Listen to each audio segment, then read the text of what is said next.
Hello everyone, আসসালামু আলাইকুম। সবাই আশা করি অনেক ভালো আছো, সবাই সুস্থ আছো ইনশাআল্লাহ। তোমাদের সাথে এই জুলজির ম্যারাথন ক্লাসে আছি আমি, তোমাদের হামিম ভাইয়া।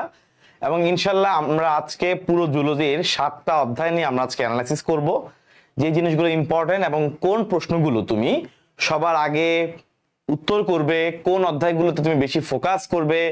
যাদের প্রিপারেশন কম বেশ মোটামুটি আছে তারা ঠিক কোন কোন চ্যাপ্টার গুলো আজকে বলো বা নেক্সট পরীক্ষার আগের রাতে বলো কোনগুলোতে বেশি গুরুত্ব দিবে, সবকিছু নিয়ে ইনশাল্লাহ আজকে আমাদের ডিটেইলস আলোচনা হবে ইনশাল্লাহ। তোমাদেরকে ভাইয়া ওয়েলকাম করছি অনেক দিন পরে বন্দি পাঠশালা পেজ থেকে তোমাদের এই জিওলজি ম্যারাথন ক্লাসে। সো সবাই ঝটপট করে তোমার ফ্রেন্ডদেরকে একটু মেনশন করে দাও যেন তারা আমাদের ক্লাসের মধ্যে চলে আসে। অ্যান্ড আমি ইন দ্য মিন টাইম আমাদের ফাইলটা হচ্ছে বোর্ডে আপলোড হচ্ছে, তো আপলোড হলে ইনশাল্লাহ, এই যে অলরেডি আপলোড হয়ে গেছে ইনশাল্লাহ, তো আমরা ক্লাসটা শুরু করে দিতে পারবো। তোমরা সবাই তোমাদের ফ্রেন্ডদেরকে যারা আছো একটু কমেন্টে কষ্ট করে মেনশন করে দাও। এবং যারা সবাই আমাকে মোটামুটি আজকে ক্লাসে আসতে পারে, গতকালকে একটা অনাকাঙ্ক্ষিত ঘটনার মধ্য দিয়ে আমি আসলে গিয়েছি, এবং সেই অনাকাঙ্ক্ষিত ঘটনাটা আসলে খুবই একটা হার্শ, এবং এটা ঢাকার মধ্যেই। আমি একদম এলাকার নাম সহ বলি, খিলগাঁও বাসাবো অঞ্চলে আমি আসলে খুব ঝামেলার মধ্যে পড়ে গিয়েছিলাম। তো সেই আসলে মানুষ কিছু দুর্বৃত্তদের আসলে হামলা শিকার বলতে গেলে, পরবর্তীতে এটা নিয়ে অনেক ঝামেলার মধ্য দিয়ে পুরো রাত জুড়ে আমাকে কাটাতে হয়েছে। এরপরে আলহামদুলিল্লাহ আজকে আসলে এখানে এসে তোমাদের সামনে ক্লাস নিতে দাঁড়িয়েছি, কারণ আমার মনে হয়েছে জুলজি ম্যারাথন ক্লাস যদি আমি আজকে এটা মিস করে যাই তোমাদের এক ঝামেলা হবে, কারণ তোমরা যেহেতু জুলজির আগে সময় কম পাচ্ছ, মাত্র একদিন গ্যাপ আছে, তো ওইটা আসলে তোমাদের জন্য বেশি হেক্টিক হয়ে যাবে। সো অ্যাজ এ মেন্টর এটা আমার দায়িত্ব যে আজকে ইনশাল্লাহ এই জুলজি ম্যারাথনটা সুন্দরভাবে কমপ্লিট করা। তোমাদের সাথে আছি আমি ডক্টর মোহাম্মদ আবরার হামিম, এবং তোমরা আমার ওয়ান শট ক্লাসগুলো কিন্তু ইউটিউবে এখন করছো। আমি একটু সার্চ করে দেখলাম ইউটিউবের মধ্যে, বুঝছো, সার্চ করে দেখলাম যে এখন সম্ভবত ঠিক এই মুহূর্তে আমি ইউটিউবে যখন গেলাম, যে এই মুহূর্তে আমাদের এখানে গত প্রায় এই যে পেয়েছি গত হচ্ছে গত 48 ঘন্টা প্রায় 1,62,000 স্টুডেন্ট এই ইউটিউব চ্যানেলে ক্লাস করছে। আমি জানি না তোমরা দেখতে পাচ্ছ কিনা, 1,62,156 জন। তো এটা আসলে একটা হিউজ একটা নাম্বার, এবং এই স্টুডেন্ট গুলো আসলে ক্লাস করছে, কারণ এই ওয়ান শট ক্লাসগুলো একদমই কম্প্যাক্ট, একদমই গুছানো। তো যারা আসলে এই ক্লাসগুলো করেছে, MCQ CQ each and everything, তোমরা জানো তোমাদের জন্য জুলজির টপ 200 এমসিকিউ এবং একই সাথে বোটানির টপ 200 এমসিকিউ আমরা কিন্তু, আমি এবং তোমাদের হৃদয় ভাই, আমরা দুইজন কিন্তু তোমাদেরকে দিয়ে দিয়েছি বন্দি পাঠশালা আমার ইউটিউব চ্যানেলে। তোমরা গেলেই পেয়ে যাবা জুলজির টপ 200 এমসিকিউ এবং বোটানির টপ 200। তুমি বলতে পারো ভাইয়া পরীক্ষার আগে তো অনেকে অনেক ক্লাস নেয় এমসিকিউ নিয়ে, আপনারা কি ওগুলো নিবেন? উত্তর হচ্ছে না ভাইয়া, ওই যে ক্লাসগুলো তোমাদের জন্য আমরা রেডি করেছি, টু বি ভেরি অনেস্ট, তোমরা যদি ওই ক্লাসগুলো করতে পারো তুমি দেখবা জুলজি এবং বোটানি দুই ক্ষেত্রেই তোমার এমসিকিউ প্রিপারেশন একদম টপ নচ হবে। কেন? কারণ ওখানে আমরা প্রত্যেকটা অধ্যায় এমন ভাবে গুছিয়ে দিয়েছি, বলা হয়েছে 200 এমসিকিউ, কিন্তু বিলিভ ইট অর নট, প্রত্যেকটা এমসিকিউর মধ্যে অনেকগুলো জিনিস একসাথে সামারাইজ করে একসাথে গুছিয়ে এমন ভাবে দেওয়া হয়েছে যে তুমি যদি ইনশাল্লাহ ওই ভিডিওটা একটা শেষ করতে পারো, তোমার এমসিকিউ প্রিপারেশন একদমই সেরা হবে। তুমি সেটা টেস্ট পেপার খুলেই মোটামুটি যেই প্রশ্নই সলভ করতে যাবা দেখবে তুমি সব পাচ্ছো। সো ইনশাল্লাহ তুমি টপ 200 এমসিকিউ সার্চ করবা, সার্চ করলে ইনশাআল্লাহ তুমি বোটানি এবং জুলজি দুইটাই তুমি ভিডিও পেয়ে যাচ্ছ। একটা তো জুলজিটা আমার করা, বোটানিটা তোমাদের হৃদয় ভাইয়ের করা। তো আমরা দুইজন মিলে আসলে করেছি। এবং তোমাদেরকে বলে রাখি, আমাদের মেডিকেল ভর্তি পরীক্ষার জন্য যে সম্পূর্ণ গোছানো কোর্স, তার নাম হচ্ছে মেডিট্রুপস। এখানে ইনশাআল্লাহ আমরা দুইজন আছি, সাথে আমাদের রাজীব ভাই আছেন। সো ইনশাআল্লাহ এই মেডিট্রুপসে তোমরা সবাই এনরোল করে ফেলবা। যারা আমাদের কিন্তু অলরেডি একটা ডিসকাউন্ট চলছে, তোমাদের 1700 টাকা ডিসকাউন্টে 4300 টাকায় তোমরা ভর্তি হতে পারছো এখন। তো এইটা তোমরা আসলে অ্যাভেল করার চেষ্টা করবা, এবং ইনশাল্লাহ তোমরা সবাই এই মেরিট্রুপসের মাধ্যমে তোমাদের মেডিকেল ভর্তি পরীক্ষার একটা বেস্ট একটা কম্প্যাক্ট প্রিপারেশন ইনশাল্লাহ নিবা। ওখানে তোমার সকল সাবজেক্ট, ফিজিক্স, কেমিস্ট্রি, বায়োলজি তো অবশ্যই, অ্যান্ড জিকে ইংলিশ, এই 5টা সাবজেক্টেরই একদম কমপ্লিট প্রিপারেশন ইনশাল্লাহ হবে। এবং আমরা তোমাদের জন্য আইসি উইক সামনে ইনশাল্লাহ নিয়ে আসবো। এরপরে আমাদের যখন তোমাদের প্র্যাকটিক্যাল শেষ হওয়ার পরপরই আমাদের মেইন মেডিকেল ব্যাচের একদম পূর্ণাঙ্গভাবে নতুনভাবে ক্লাস শুরু হবে, একদম নতুন করে। সো ইনশাল্লাহ তোমরা সবাই এই মেরিট্রুপসের মাধ্যমে তোমার মেডিকেল স্বপ্নযাত্রাটাকে ইনশাল্লাহ বাস্তবায়ন করতে পারো। তো আমি তোমাদের সময় আর বাড়াবো না, ইনশাল্লাহ ভাই এখন আমাদের এই ম্যারাথন ক্লাসটা শুরু করতে যাচ্ছি। সো আমি মনে মনে মনে মনে বিশ্বাস করি তোমরা সবাই কমেন্টে তোমাদের ফ্রেন্ডদেরকে মেনশন করেছো এবং সবাই মিলে ইনশাল্লাহ আমরা এখন বেশ ভালো মতো ইনশাল্লাহ জুলজি প্রিপারেশনটা নিব। ওকে, সো মোটামুটি আমি একটু শেয়ার করে দিই, কারণ নাহলে তো আবার সবাই খুঁজে পাবে না। তো আমি একটু শেয়ার করে দিচ্ছি।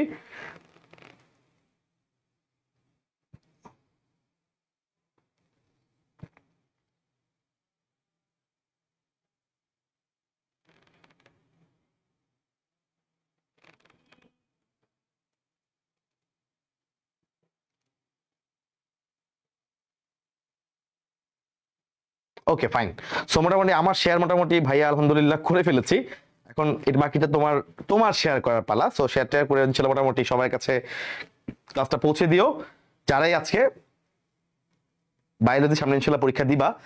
তোমরা জানো তোমাদের কিন্তু জুলজি পরীক্ষার আগে সময় থাকলেও, সরি বোটানি পরীক্ষার আগে সময় থাকলেও জুলজির আগে সময় নাই, সেজন্য ইনশাল্লাহ আজকের আমাদের এই লেকচার। ওকে ভাই, সো ভাই ইনশাল্লাহ শুরু করতে যাচ্ছি প্রাণীর শ্রেণীবিন্যাস দিয়ে। তার আগে আমি তোমাকে বলে নিব যে পরীক্ষায় যখন আমাদের যে 7টা অধ্যায় আছে এর মধ্যে কোন অধ্যায়গুলোকে আমরা সবচেয়ে বেশি ফোকাস করব। মানে সবগুলো অধ্যায় থেকে মোটামুটি প্রশ্ন আসবে, কিন্তু থাকে না যে ভাইয়া আপনি বলে দেন এই অধ্যায় থেকে প্রশ্নগুলো আমরা বেশি জোর দিলে শিওর প্রশ্ন পাবো এবং এগুলো থেকে আমি মার্কসও ভালো পাবো। নাম্বার 1 ভাই তোমাকে স্পষ্টভাবে বলে দিই, দেখো খুবই ইম্পর্টেন্ট। প্রথম কথা হচ্ছে একটা অধ্যায় যদি বলি ভাই একদম মাখন চ্যাপ্টার থাকে, তার মধ্যে একটা হচ্ছে রক্ত। এই রক্ত অধ্যায়ের প্রশ্ন তুমি যদি পরীক্ষায় অ্যান্সার করো ইনশাল্লাহ তুমি মোটামুটি ভালো মার্কস পাবা।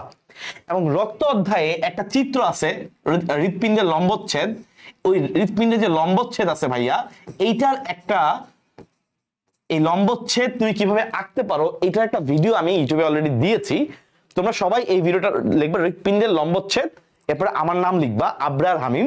তুমি ইউটিউবে গেলে ইউটিউবে এই লম্বচ্ছেদের ভিডিওটা পেয়ে যাবা। এই ভিডিওটা দেখে তুমি লম্বচ্ছেদ পারফেক্ট ভাবে তুমি প্রিপারেশন নিবা, বিকজ এইটা ইনশাল্লাহ তোমাদের পরীক্ষায় আসবেই। মোটামুটি ম্যাক্সিমাম বোর্ডে ইনশাল্লাহ এটা আসবেই, কারণ এটা এই বিগত অনেক বছর ধরেই এটা কন্টিনিউয়াসলি আসছেই। তো রক্ত যে অধ্যায়টা এটা একদম মাস্ট, কারণ কি এখান থেকে তোমার প্রশ্ন থাকবেই এবং এখানকার প্রশ্ন অ্যান্সার করলে তুমি 10-এর মধ্যে মোটামুটি কম বেশ তুমি মোটামুটি 10ও পেতে পারো। আর অ্যাজ এ নর্মাল যে আমাদের খাতা কাটার প্যাটার্ন আছে ওখানে ইনশাল্লাহ তুমি 10-এ 9 পেয়ে যেতে পারো। তোমাকে ইনশাল্লাহ আমি কিভাবে তুমি অ্যান্সার করো পরীক্ষায় সেই প্যাটার্ন গুলো আজকে ইনশাল্লাহ ভালো মতো বলে দিব। তোমরা জাস্ট মনোযোগ সহকারে ভাইয়া এই ক্লাসটা ইনশাল্লাহ দেখলেই তোমার বায়োলজি জুলজির প্রিপারেশন অনেকটা গুছানো হয়ে যাবে। আচ্ছা চলে আসি নাম্বার 2। এরপর ইনশাল্লাহ আমরা ফোকাস করব জিন তত্ত্ব বিবর্তন। ভাই জিন তত্ত্ব বিবর্তনে দেখো আমি তোমাকে বলি এইটার কিন্তু ভাই আসলে মোট 3টা পার্ট আছে। এই জিন তত্ত্ব বিবর্তনের 3টা অংশ আছে। এই অধ্যায়টা মূলত প্রথম পার্টে আমাদের যে 2টা সূত্র আছে, ম্যান্ডেলের যে 2টা সূত্র, এই 2টা সূত্র এবং এই 2টা সূত্রের ব্যতিক্রম এইসব নিয়ে হচ্ছে প্রথম পার্ট। এই 2টা সূত্রের ব্যতিক্রম এগুলো নিয়ে হচ্ছে প্রথম পার্ট। ওকে, এইসব নিয়ে হচ্ছে প্রথম পার্ট। এরপরে যে সেকেন্ড পার্টটা আছে এই সেকেন্ড পার্টটা হচ্ছে আমাদের এই যে হিমোফিলিয়া, থ্যালাসেমিয়া বা এই রক্তের অনেক কিছু কাহিনী নিয়ে তোমাদের সমস্যা, এক্স লিঙ্ক জড়িত সমস্যা, এই যে এক্স লিঙ্ক যে রোগগুলো আছে এগুলো নিয়ে হচ্ছে সেকেন্ড পার্ট। আর থার্ড পার্টটা হচ্ছে ভাই মূলত বিবর্তন। এখন মেইনলি যদি আমি বলি পরীক্ষায় কোনগুলো বেশি আসে, টু বি ভেরি অনেস্ট পরীক্ষায় এই এক্স লিঙ্কের এই পার্টটা কিন্তু খুবই important for CQ and MCQ. তুমি দেখবা এই পার্টটা সহজ বেশি এবং এখান থেকে প্রশ্ন আসে। এই যে পার্টটা দ্বিতীয় সূত্র এখান থেকে ব্যতিক্রম থেকে প্রশ্ন আসে। আমি তোমাকে বলে দিব, দেখাই দিব কোনগুলো পরীক্ষায় আসে। এই পার্টটা তুমি ব্যতিক্রমগুলো থেকে তোমাকে আমি বলে দিচ্ছি, এগুলো তুমি ইনশাল্লাহ ডিসকাস মানে বাসার মধ্যে গুছায় পড়বা, কিভাবে পড়ো সব বলে দিব আমি। সো এই 2টা পার্ট হচ্ছে ইম্পর্টেন্ট। এখন ধরো পরীক্ষার হলে বিবর্তন থেকে প্রশ্ন আসছে। এখন বিবর্তন থেকে প্রশ্ন আসলে তুমি কি এই প্রশ্নটা ঠিকমতো উত্তর করবা? উত্তর হচ্ছে ভাই যদি বিবর্তন থেকে প্রশ্ন আসে তাহলে আমি কি এই বিবর্তনটাকে উত্তর করব? আমার উত্তর হচ্ছে বিবর্তন তুমি চেষ্টা করবা, যদি এই প্রশ্নে বিবর্তন থাকবে তুমি যদি এর থেকে অন্য একটা সৃজনশীল ভালো পারো ওইটা উত্তর করতে। কারণ বিবর্তন হচ্ছে ভাই গদ বাঁধা অনেক লেখা, তাই না? মনে রাখবা বায়োলজিতে কিন্তু ভালো মার্কস পাওয়ার জন্য শুধুমাত্র এই গদ বাঁধা লেখা লিখলেই হবে না। বায়োলজিতে ভালো মার্কস পাওয়ার জন্য তোমাকে কিছু প্যাটার্ন ফলো করতে হবে, যে প্যাটার্নটা আমি তোমাকে আজকে ইনশাল্লাহ দেখাবো। ওই প্যাটার্ন ফলো করলে ইনশাল্লাহ বাংলাদেশে কোনো বায়োলজি টিচার তোমার নাম্বার কাটবে না। এখন যদি কেউ ইচ্ছাকৃতভাবে কোনো স্টুডেন্টকে নাম্বার না দেয় যে আমি দিব না, আমি ভাই 10-এর 7-এর বেশি দেই না, তুমি বলতে পারো ভাই এটা কি সম্ভব? আমি বিশ্বাস করি সম্ভব। আমি বলতে পারো ভাই আপনি টিচারদেরকে অপমান করছেন, নো নেভার। আমি যে আমাদের যারা যোগ্য টিচার আছেন, আমি আমার জীবনে অনেক রেসপেক্টেড টিচার পেয়েছি যারা আসলে স্টুডেন্টদের কথা ভাবে এবং এই পরীক্ষাগুলোতে 10-এর ভালো মার্কস দেয়। একটা স্টুডেন্ট ভালো পারলে ভালো মার্কস দেয় না এমন হয় না, কিন্তু আমি এমন টিচারও পেয়েছি যারা আসলে কখনোই মার্কস দিতে চায় না, যারা 10-এর মধ্যে 6-7 দেওয়াটাকে অনেক বেশি বড় মনে করে। তো আল্লাহ মাফ করুক, ওনাদের কাছে খাতা না যাক, ঠিক আছে, কারণ সবার কাছে ইকুয়াল থাকাটা ইনশাল্লাহ ভালো। আচ্ছা, সো যাই এই বিবর্তন পার্ট আমরা চেষ্টা করবো অ্যান্সার না করার জন্য। ওকে, তাহলে বিবর্তন পার্ট আমরা অ্যান্সার করবো না, আমরা চলে যাচ্ছি এরপরে। এবার আসি ভাইয়া আমাদের এরপরে কথাটা হচ্ছে 3 নম্বর অধ্যায়। ভাই এই দুটো অধ্যায় যে গেল, এই দুটো অধ্যায়ের পরে 3 নম্বর পার্টে চলে আসি। 3 নম্বর পার্ট ভেরি ইম্পর্টেন্ট। 3 নম্বর যে অধ্যায়টা একদম মাস্ট প্রশ্ন আসবেই, সেটা হচ্ছে আমাদের পরিপাক। এখন এই পরিপাক থেকে কিন্তু প্রশ্ন প্রতি বছরই আসে, এবং পরিপাকের এই যে বিভিন্ন খাদ্যবস্তুর আমরা শর্করা, আমিষ, স্নেহ 3টা খাদ্যবস্তুর পরিপাক প্রক্রিয়া আমরা পড়ি। এর পাশাপাশি যকৃৎ এবং অগ্নাশয়, স্পেশালি যকৃৎ ভাই খুবই ইম্পর্টেন্ট। যকৃতের যে বিভিন্ন জৈব রসায়নাগার কেন বলে, যকৃতের যে বিভিন্ন বিপাকীয় প্রক্রিয়া হয়, কি হয় না হয়, এগুলো। এখন এটা সবাই পারে, পরিপাক সবাই পারে, কিন্তু পরীক্ষা হলে লিখতে পারে না। পরীক্ষা হলে গিয়ে পরিপাক অনেক ভালো পারে, পরীক্ষা হলে লিখতে পারে না, নাম্বার কম পায়। মনে করি ভাই আমি তো জানি খাবারটা এদিক দিয়ে পরিপাক হয়, কিন্তু সে খাতার মধ্যে এটা সুন্দর করে প্রেজেন্ট করতে পারে না। আমি তোমাকে ইনশাল্লাহ দেখাবো আজকে। আচ্ছা, এবার চলে আসি ভাই সবচেয়ে ছোট একটা অধ্যায়, শ্বসন। এখন যদি ভাগ্য ভালো থাকে ইনশাল্লাহ এই অধ্যায় থেকে প্রশ্ন আসবে, কিন্তু এই 3টা মাস্ট। প্রাণীর শ্রেণীবিন্যাস, এখান থেকে আমি এটা লিখবো না, এখন এখান থেকে প্রশ্ন আসবে। আমি জানি তোমরা অনেকেই এই চ্যাপ্টারটা অনেকেই স্কিপ করে, এবং যদি প্রশ্নটা তোমার অনুকূলে না হয়, তুমি যদি মোটামুটি আকারে লিখতে না পারো, সো এই চ্যাপ্টারটা অ্যান্সার না করাই ভালো। কারণ তোমার যেহেতু অপশন আছে, তুমি অপশন অনুযায়ী কাজ করবা। শ্বসন এই অধ্যায়টা খুবই ছোট, এবং এটা আমরা জানি যে কি কি প্রশ্ন আসবে, তাই না? এই অক্সিজেন কার্বন ডাইঅক্সাইডের পরিবহন থাকবে একটা, শ্বাস প্রশ্বাস প্রক্রিয়া, লাস্টে কিছু ওই তোমার এক্সরে দিয়ে আমরা কিছু দেখি, সিগারেট ধূমপানের এইসব কিছু রোগ বালাই কিছু আছে। তো আলটিমেটলি ওগুলোই তো। তাহলে এখান থেকে মোটামুটি একদম সিলেক্টিভ, বুঝা গেছে ভাইয়া? চলন থেকে অনেকেই প্রশ্ন স্কিপ করে, কিন্তু টু বি ভেরি অনেস্ট, যদি তোমার প্রশ্ন হয়ে যায়, 5টা হয়ে যায়, চলন না দিলেও হবে। তাহলে আমি 2টা অধ্যায় তোমাকে বলছি, যে 2টা অধ্যায় তুমি চাইলে একটু করতে পারো। একটা হচ্ছে প্রাণী শ্রেণীবিন্যাস, একটা চলন। যদি তুমি একদমই তোমার সিলেবাসের আওতায় না পড়ে, মানে তুমি ভালো লিখতে না পারো, তাইলে তুমি কাজটা করবা। বাট এই 4টা অধ্যায় তুমি চেষ্টা করো মিস না করতে, ঠিক আছে? আচ্ছা, এবার আসি অধ্যায় 2, যেটা এই অধ্যায় 2 হচ্ছে একটা মেসিভ চ্যাপ্টার। এখানে হাইড্রা আছে, এখানে ঘাসফড়িং আছে, এখানে রুই মাছ আছে। এখন হাইড্রা সবাই অনেক অনেক ভালো করে পড়াশোনা করে, হাইড্রা কারোই মিস হয় না। হাইড্রা মোটামুটি সবাই তার বায়োলজির ইন্টার লাইফে বায়োলজির সেকেন্ড পেপার পড়া শুরু করে হাইড্রা দিয়ে। তো হাইড্রা তো ঝামেলা হয় না। ঝামেলা হয় কোথায়? ঘাসফড়িং এবং রুই মাছে গিয়ে। ওই 2টা গিয়ে সে প্যাচ লাগায়। তোমাদের জন্য প্যাচ যেন না লাগে ভাই, একদম পারফেক্ট ওয়ান শট ক্লাস আমি ইউটিউবে দিয়ে রাখছি। হাইড্রা এবং ঘাসফড়িং, রুই মাছ সবগুলোই ভাই বিশ্বাস করো, ওই তুমি কিছু পারো না মনে করো, তুমি ঘাসফড়িং কিছুই পারো না, তুমি রুই মাছ কিছুই পারো না, তুমি ইনশাল্লাহ ওয়ান শট দেখে যাও। আল্লাহ তাআলা যদি ইনশাল্লাহ রহমত দেয়, যদি কমন প্রশ্নগুলোই আসে, তুমি ইনশাল্লাহ একদম ভালো করে পারবা। আর যদি কমন না আসে, ভয় পাওয়ার কিছু নাই। এটা তোমার মতো বাংলাদেশে ম্যাক্সিমাম স্টুডেন্ট পারে না, কারণ ওখানে আমি যা পড়াইছি এর বাইরে প্রশ্ন আসার কথা না আর কি, নরমালি। বুঝা গেছে? আচ্ছা, তো এই 2 নাম্বার যে অধ্যায়টা বললাম ভাইয়া, এই 2 নাম্বার চ্যাপ্টার থেকে হাইড্রা, ঘাসফড়িং, রুই মাছ, এই 3টা বড় বড় পার্ট থেকে তুমি হাইড্রা মাছ পড়বা, কারণ এটা সহজ। এই হাইড্রা মাছ পড়বা, এই হাইড্রা থেকে প্রশ্ন আসবে, আসার সম্ভাবনা অনেক বেশি। হাইড্রা মাছ পড়বা। ঘাসফড়িং, রুই মাছে গিয়ে তোমার একটু প্যাচ লাগবে। এই ক্ষেত্রে আমি বলবো, এই পয়েন্টে এসে ঘাসফড়িং এর একদম লাস্টে দর্শন কৌশল আছে। এই দর্শন কৌশল আর রক্ত সংবহন প্রক্রিয়া, এই 2টা খুবই ইম্পর্টেন্ট। এই 2টা সবচেয়ে বেশি ইম্পর্টেন্ট। এই 2টা প্রক্রিয়া পড়বা, পড়ে রুই মাছ পড়বা। রুই মাছের কিন্তু সিকিউ অনেক কম, অনেক অল্প। রুই মাছ কিন্তু খুব বেশি কিছু না। রুই মাছের রক্ত সংবহন প্রক্রিয়া অনেক ছোট, অনেক ইজি। রুই মাছ পড়বা, ঘাসফড়িংটা তুমি ওয়েট করবা, ভালো পড়াতে একটা রিভাইজ করবা, তাহলে একটু স্কিপ করো। স্কিপ বলতে তুমি জাস্ট ইম্পর্টেন্ট ওয়ান শট থেকে দেখে দেখে ইম্পর্টেন্ট টপিক গুলো পড়ে যাও। কার ক্ষেত্রে? যারা আগে তেমন ভালো পড়া হয় নাই। যার আগে খুব ভালো পড়া হয়েছে, সে তো অবশ্যই তার পড়া রিভাইজ করে যাবা, সে পড়া বাদ দিয়ে যাবা না। বুঝা গেছে? আচ্ছা, ইনশাল্লাহ। সো এখন যেটা হচ্ছে, আমি প্রাণীর শ্রেণীবিন্যাস দিয়ে শুরু করব। তোমরা সবাই খাতার মধ্যে অবশ্যই ভাই যে জিনিসগুলো বলবো, কোন প্রশ্নটা কিভাবে লিখবা, তুমি সেটা অবশ্যই ইনশাল্লাহ খাতার মধ্যে নোট করে নাও, টুকে নাও, এবং তুমি সিস্টেমগুলো দেখে নাও। আচ্ছা, সো এখন এর আগে তো অনেকে ছিল না, সেটা আমি বলে দেই। আমার মেডিকেল ভর্তি পরীক্ষার তোমার যে পূর্ণাঙ্গ কোর্স, তার নাম হলো মেডিট্রুপস। আমি এবং হৃদয় এবং তার সাথে রাজীব ভাই, তিনজন মিলে ইনশাল্লাহ আমরা এই কোর্সটা শুরু করেছি, এবং ইনশাল্লাহ তোমাদের এইচএসসি পরীক্ষার পরে পূর্ণাঙ্গভাবে এই কোর্সটা রান করবো ইনশাল্লাহ, একদম শুরু থেকে।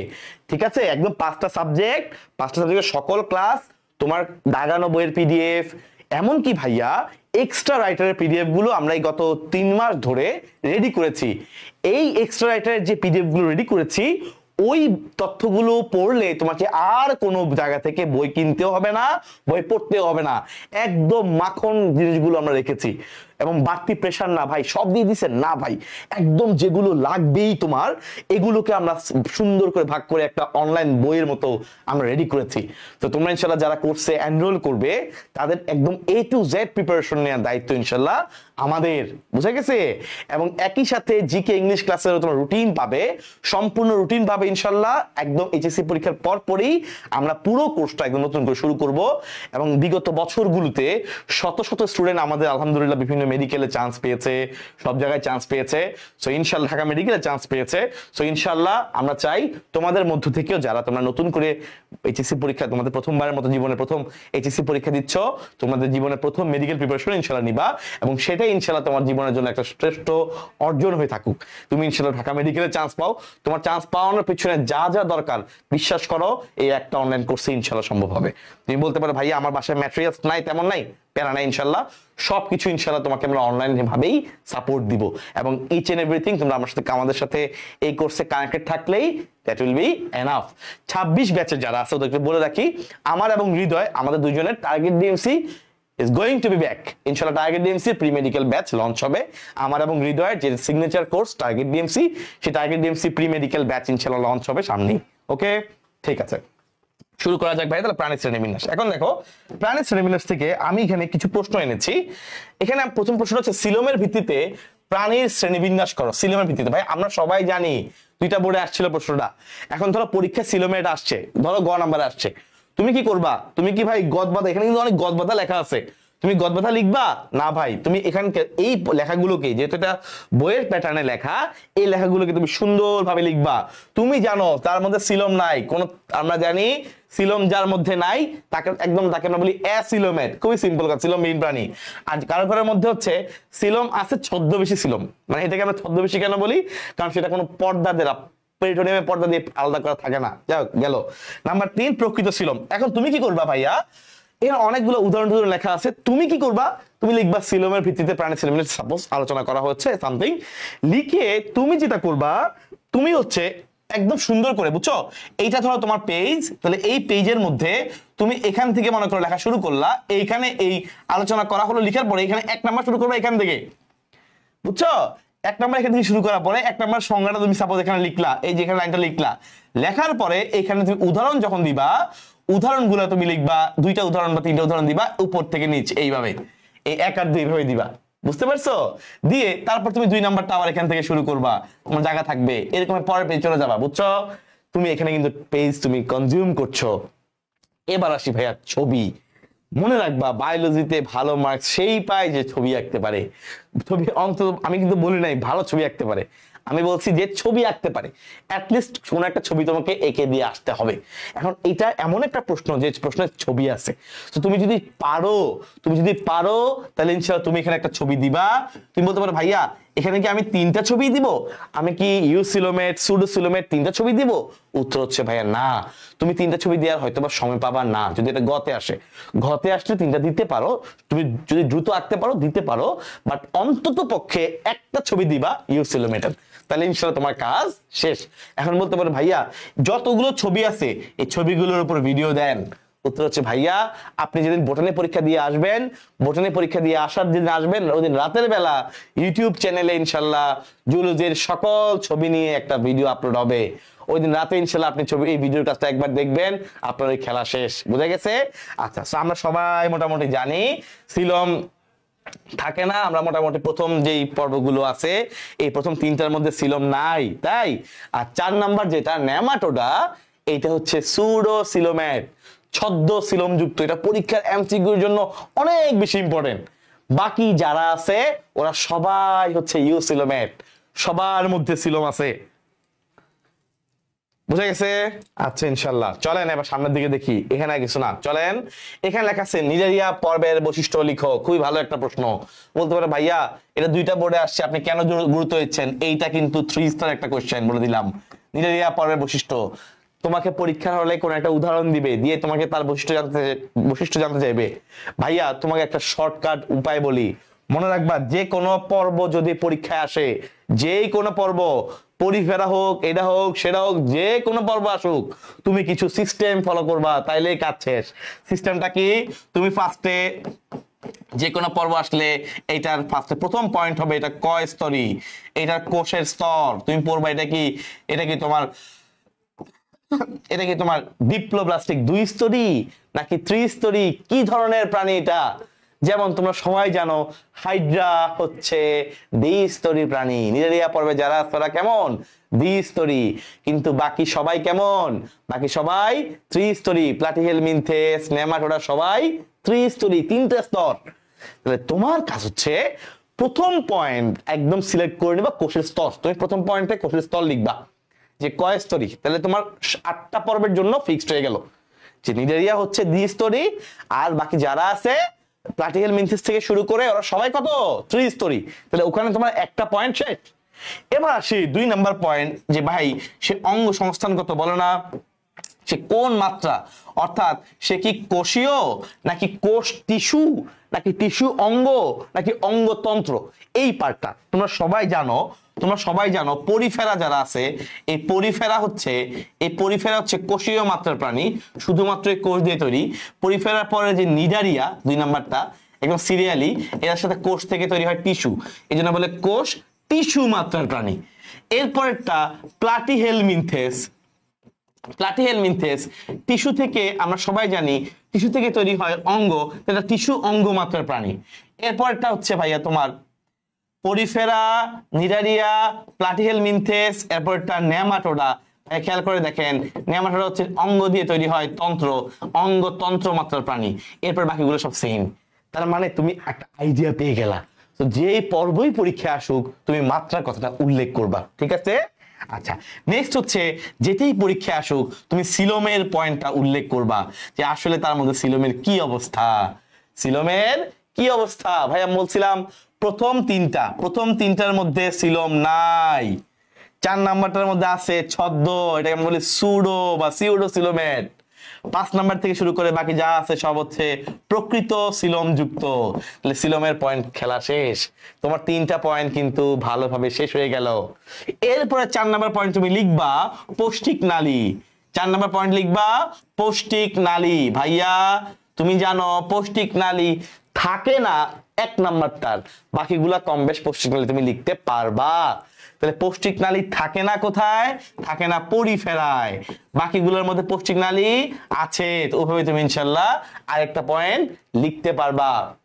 এখন এই 4টা পয়েন্ট তোমার যে কোনো জায়গার জন্য, যে কোনো পর্বের বৈশিষ্ট্যের জন্য খাপ খাওয়াইতে পারবা। ওকে, তাহলে এই 4টা পয়েন্ট খাপ খাওয়াইতে পারবা। 4টা পয়েন্ট খাপ খাওয়ানোর পরে এই 4টা পয়েন্টের পরে তোমার কাজ হচ্ছে সুন্দর করে তার অ্যাটিপিক্যাল কিছু বৈশিষ্ট্য থাকে, যেমন পরিফেরার মধ্যে ছিদ্র আছে, এটাকে আমরা বলি অস্টিয়া। একদম উপরের যে বড় ছিদ্রটা এটাকে আমরা বলি অস্কুলাম। এর মধ্যে একটা বৈশিষ্ট্যপূর্ণ নালীতন্ত্র আছে, কাটা স্পিকিউল আছে, চুনময় পড়ছো না? এইগুলো স্পঞ্জিন স্পিকিউল, এই জিনিসগুলো তুমি এখানে সিলেক্টিভলি উল্লেখ করবা। যেমন ধরো নিডারিয়া আসছে, ওখানে তো কিছু সিলেক্টিভ পয়েন্ট আছে, হাইড্রার কিছু পয়েন্ট আছে, তুমি তো হাইড্রা পারো ইনশাআল্লাহ উল্লেখ করবা। বুঝা গেছে?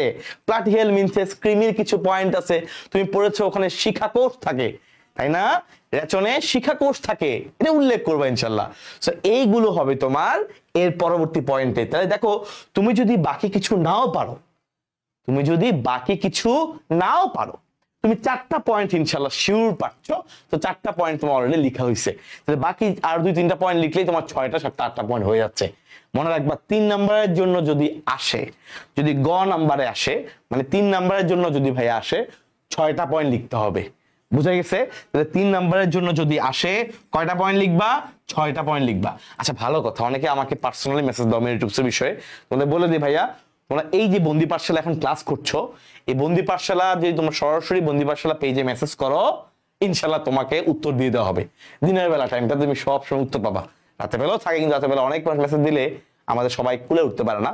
দিনের বেলা তুমি মেসেজ দিবা ইনশাল্লাহ 10টা থেকে সন্ধ্যার মধ্যে, তুমি বা রাতে বেলা দিয়ে রাখলে সকালে উত্তর পাবা। ঠিক আছে, তোমার যত জিজ্ঞাসা আছে আমাদের বন্দি পাঠশালা পেজে মেসেজ করে রাখলে ইনশাল্লাহ পেয়ে যাবা।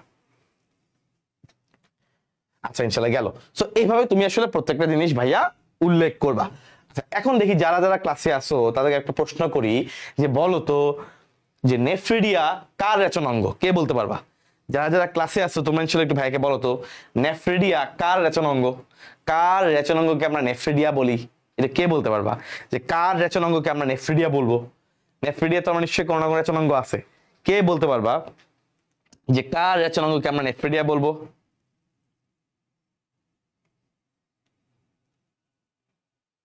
হ্যাঁ, ভেরি গুড, এনিলিডা। এক্স্যাক্টলি, এনিলিডার রেচনাঙ্গকে আমরা বলবো নেফ্রিডিয়া। এই যে তোমরা পারো, এই কনফিডেন্সটা ইনশাল্লাহ দরকার। এই কনফিডেন্স দিয়ে ইনশাল্লাহ তুমি ভালো করবা। ঠিক আছে, সমস্যা নাই। চলো আমরা একটু দেখি আর কিছু প্রশ্ন। ইউরো করাটা ভাই মনে রাখবা 3 স্টার ইম্পর্টেন্ট। ইউরো করাটা থেকে প্রশ্ন অনেক বোর্ডে আসে, এবং স্পেশালি যদি আমি বলতে চাই ইউরো করাটার মধ্যে মূলত এসিডিয়া থেকে প্রশ্নটা ম্যাক্সিমাম বোর্ডে দেয়। আমরা জানি 3টা ভাগ আছে, রাইট? এসিডিয়া, থেলিয়াসিয়া, লার্ভাসিয়া। এর মধ্যে এই এসিডিয়া থেকে প্রশ্নটা পরীক্ষায় আসে। তো ইনশাল্লাহ তোমরা এখান থেকে, আমি কিন্তু এই পিডিএফটা তোমাদেরকে ইনশাল্লাহ দিয়ে দিব। ঠিক আছে, তোমাদেরকে ইনশাল্লাহ পিডিএফটা দিয়ে দিতে পারি।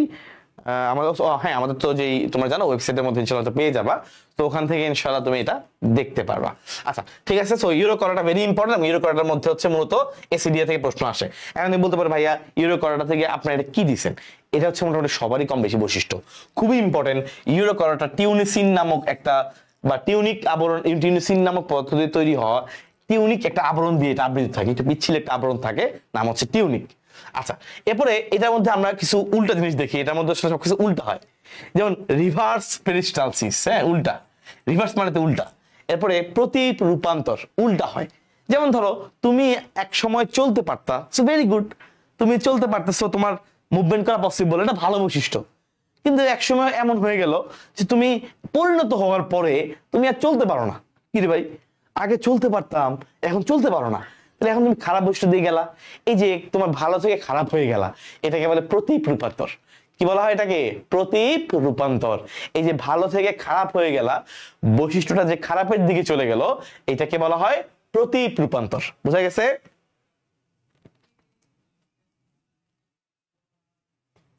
ওকে ইনশাল্লাহ। সো এই বিষয়গুলো হচ্ছে এখানকার মোস্ট ভাইটাল। খেয়াল করে দেখো, লার্ভা হচ্ছে মুক্ত সাঁতারু, এটা খুবই ইম্পর্টেন্ট। আমরা চলে আসি এরপরে, এই উভলিঙ্গ, এটা মোটামুটি দেখতে পারো। এগুলো তোমার জাস্ট তোমাকে ওই এমসিকিউ তে হেল্প করবে, আর সিকিউর জন্য তো আমাদের পয়েন্টগুলো আছেই। চলে আসি ভাই এরপরে দেখো, নেমাটোড শনাক্তের বৈশিষ্ট্য খুবই ইম্পর্টেন্ট। এরও আসছে প্লাটিহেলমিনথেস পরীক্ষার জন্য ইম্পর্টেন্ট। করাটা হচ্ছে অ্যাজ এ হোল বেশি ইম্পর্টেন্ট বলবো না, কারণ করাটা যদি পরীক্ষা আসে তুমি মোটামুটি মানুষের বৈশিষ্ট্যগুলো দিয়ে লিখতে পারবা। তুমি বলতে পারো ভাইয়া আমি তো করাটা পর্ব আসছে, আমি ছবি আঁকবো। আমি কি করতাম জানো? আমি করাটা পর্ব আসলে মানুষ যদি আঁকতে আমার কষ্ট হইতো, তাহলে আমি গরু হলে একটা আঁকতাম। আমি একে বলতাম করডাটা, বলতে পারো এটা হাস্যকর ভাই, এটা কি বলেন এটা, অনেকে গরু আঁকতে পারে না।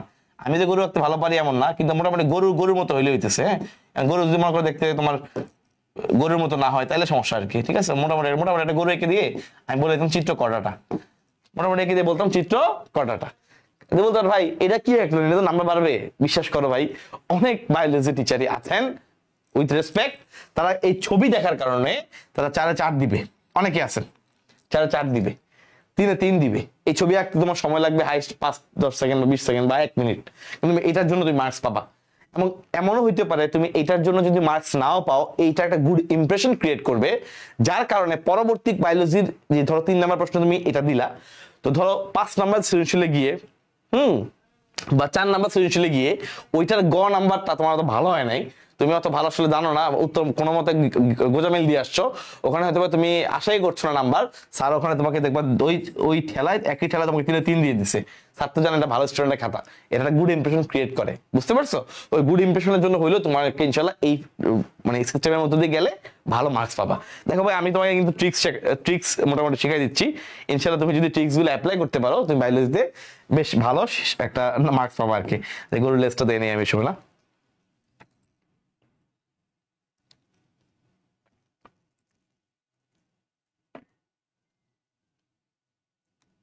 ওকে ইনশাআল্লাহ, ভেরি গুড।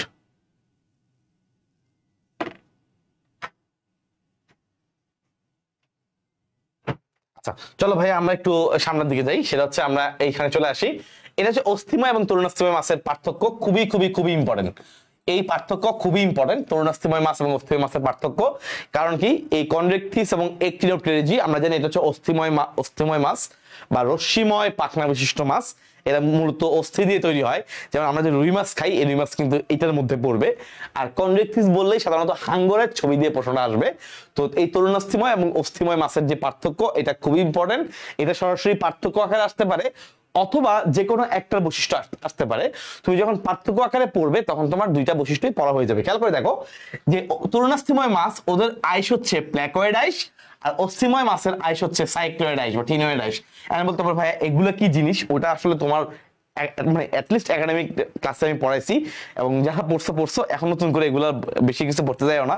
কারণ তুমি এখন এগুলো যদি এই সময় পরীক্ষার আগের দিন চিন্তা করো, আচ্ছা এই নামটা কেন প্ল্যাকয়েড হচ্ছে, আমি একটু গবেষণা করি, ওই গবেষণা করতে গিয়ে দেখবা তুমি প্ল্যাকয়েড ভালো করেই পারবা, কিন্তু এটা দেখবে পরীক্ষায় আসে নাই। আর বাকি যেগুলো পড়ার দরকার ছিল এগুলো তুমি রিভাইজ দিয়ে যেতে পারো নাই। সো এই জন্য এখন অ্যাটলিস্ট এই গবেষণার সময় না, যখন গবেষণার সময় একাডেমিক ক্লাসে যথেষ্ট পরিমাণে আমি গবেষণা করে তোমাকে দিছি। আচ্ছা চলে আসি, দেখো যেহেতু এটা তরুণাস্থিময় মাছ, কনভেন্ট লেখাই আছে তরুণাস্থি, এটা হচ্ছে বেসিক্যালি অস্থি দিয়ে তৈরি হয়। আচ্ছা নেক্সট হচ্ছে এগুলো ফালতু লাইন, এগুলো তোমার জাস্ট পয়েন্ট বাড়াবে, ইম্পর্টেন্ট বাট পয়েন্ট বাড়াবে। খেয়াল করে দেখো লেজ কেমন হয়, তরুণাস্থিময় মাছের লেজ হচ্ছে হেটারো সার্কেল, এরকম এই যে এরকম হেটারো সার্কেল হয়। আর এখানে লেজ হবে হোমো সার্কেল বা ডাইফি সার্কেল। আচ্ছা ডাইফি সার্কেল কেন বলছে, এটা আসলে এখানে বলা উচিত হয় নাই, দরকার এটা কেটে দাও। কারণ হচ্ছে এইটা আমরা পড়বো, এটা বেসিক্যালি সার্কোপটেরিজির বৈশিষ্ট্য, এটা এখানে না। ওকে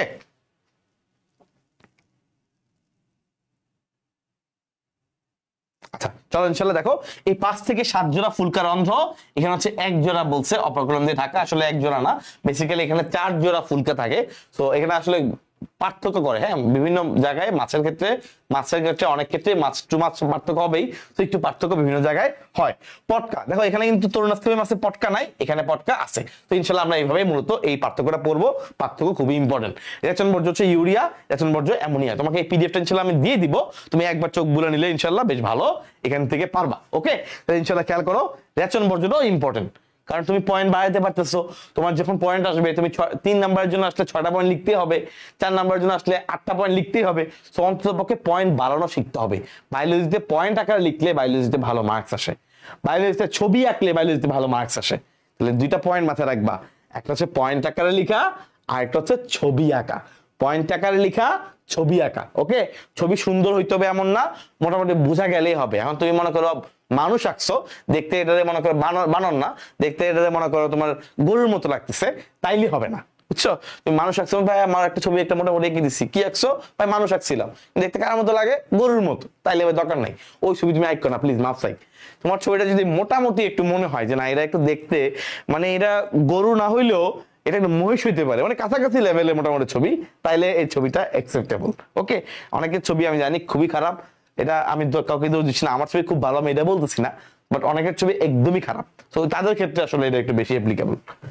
চলে আসি ভাই এরপরে প্রতিসাম্যতা, একবার রিডিং দিবা, এটা খুব বেশি জরুরি এমন না, এটা আমি খুব বেশি জোর দিচ্ছি না।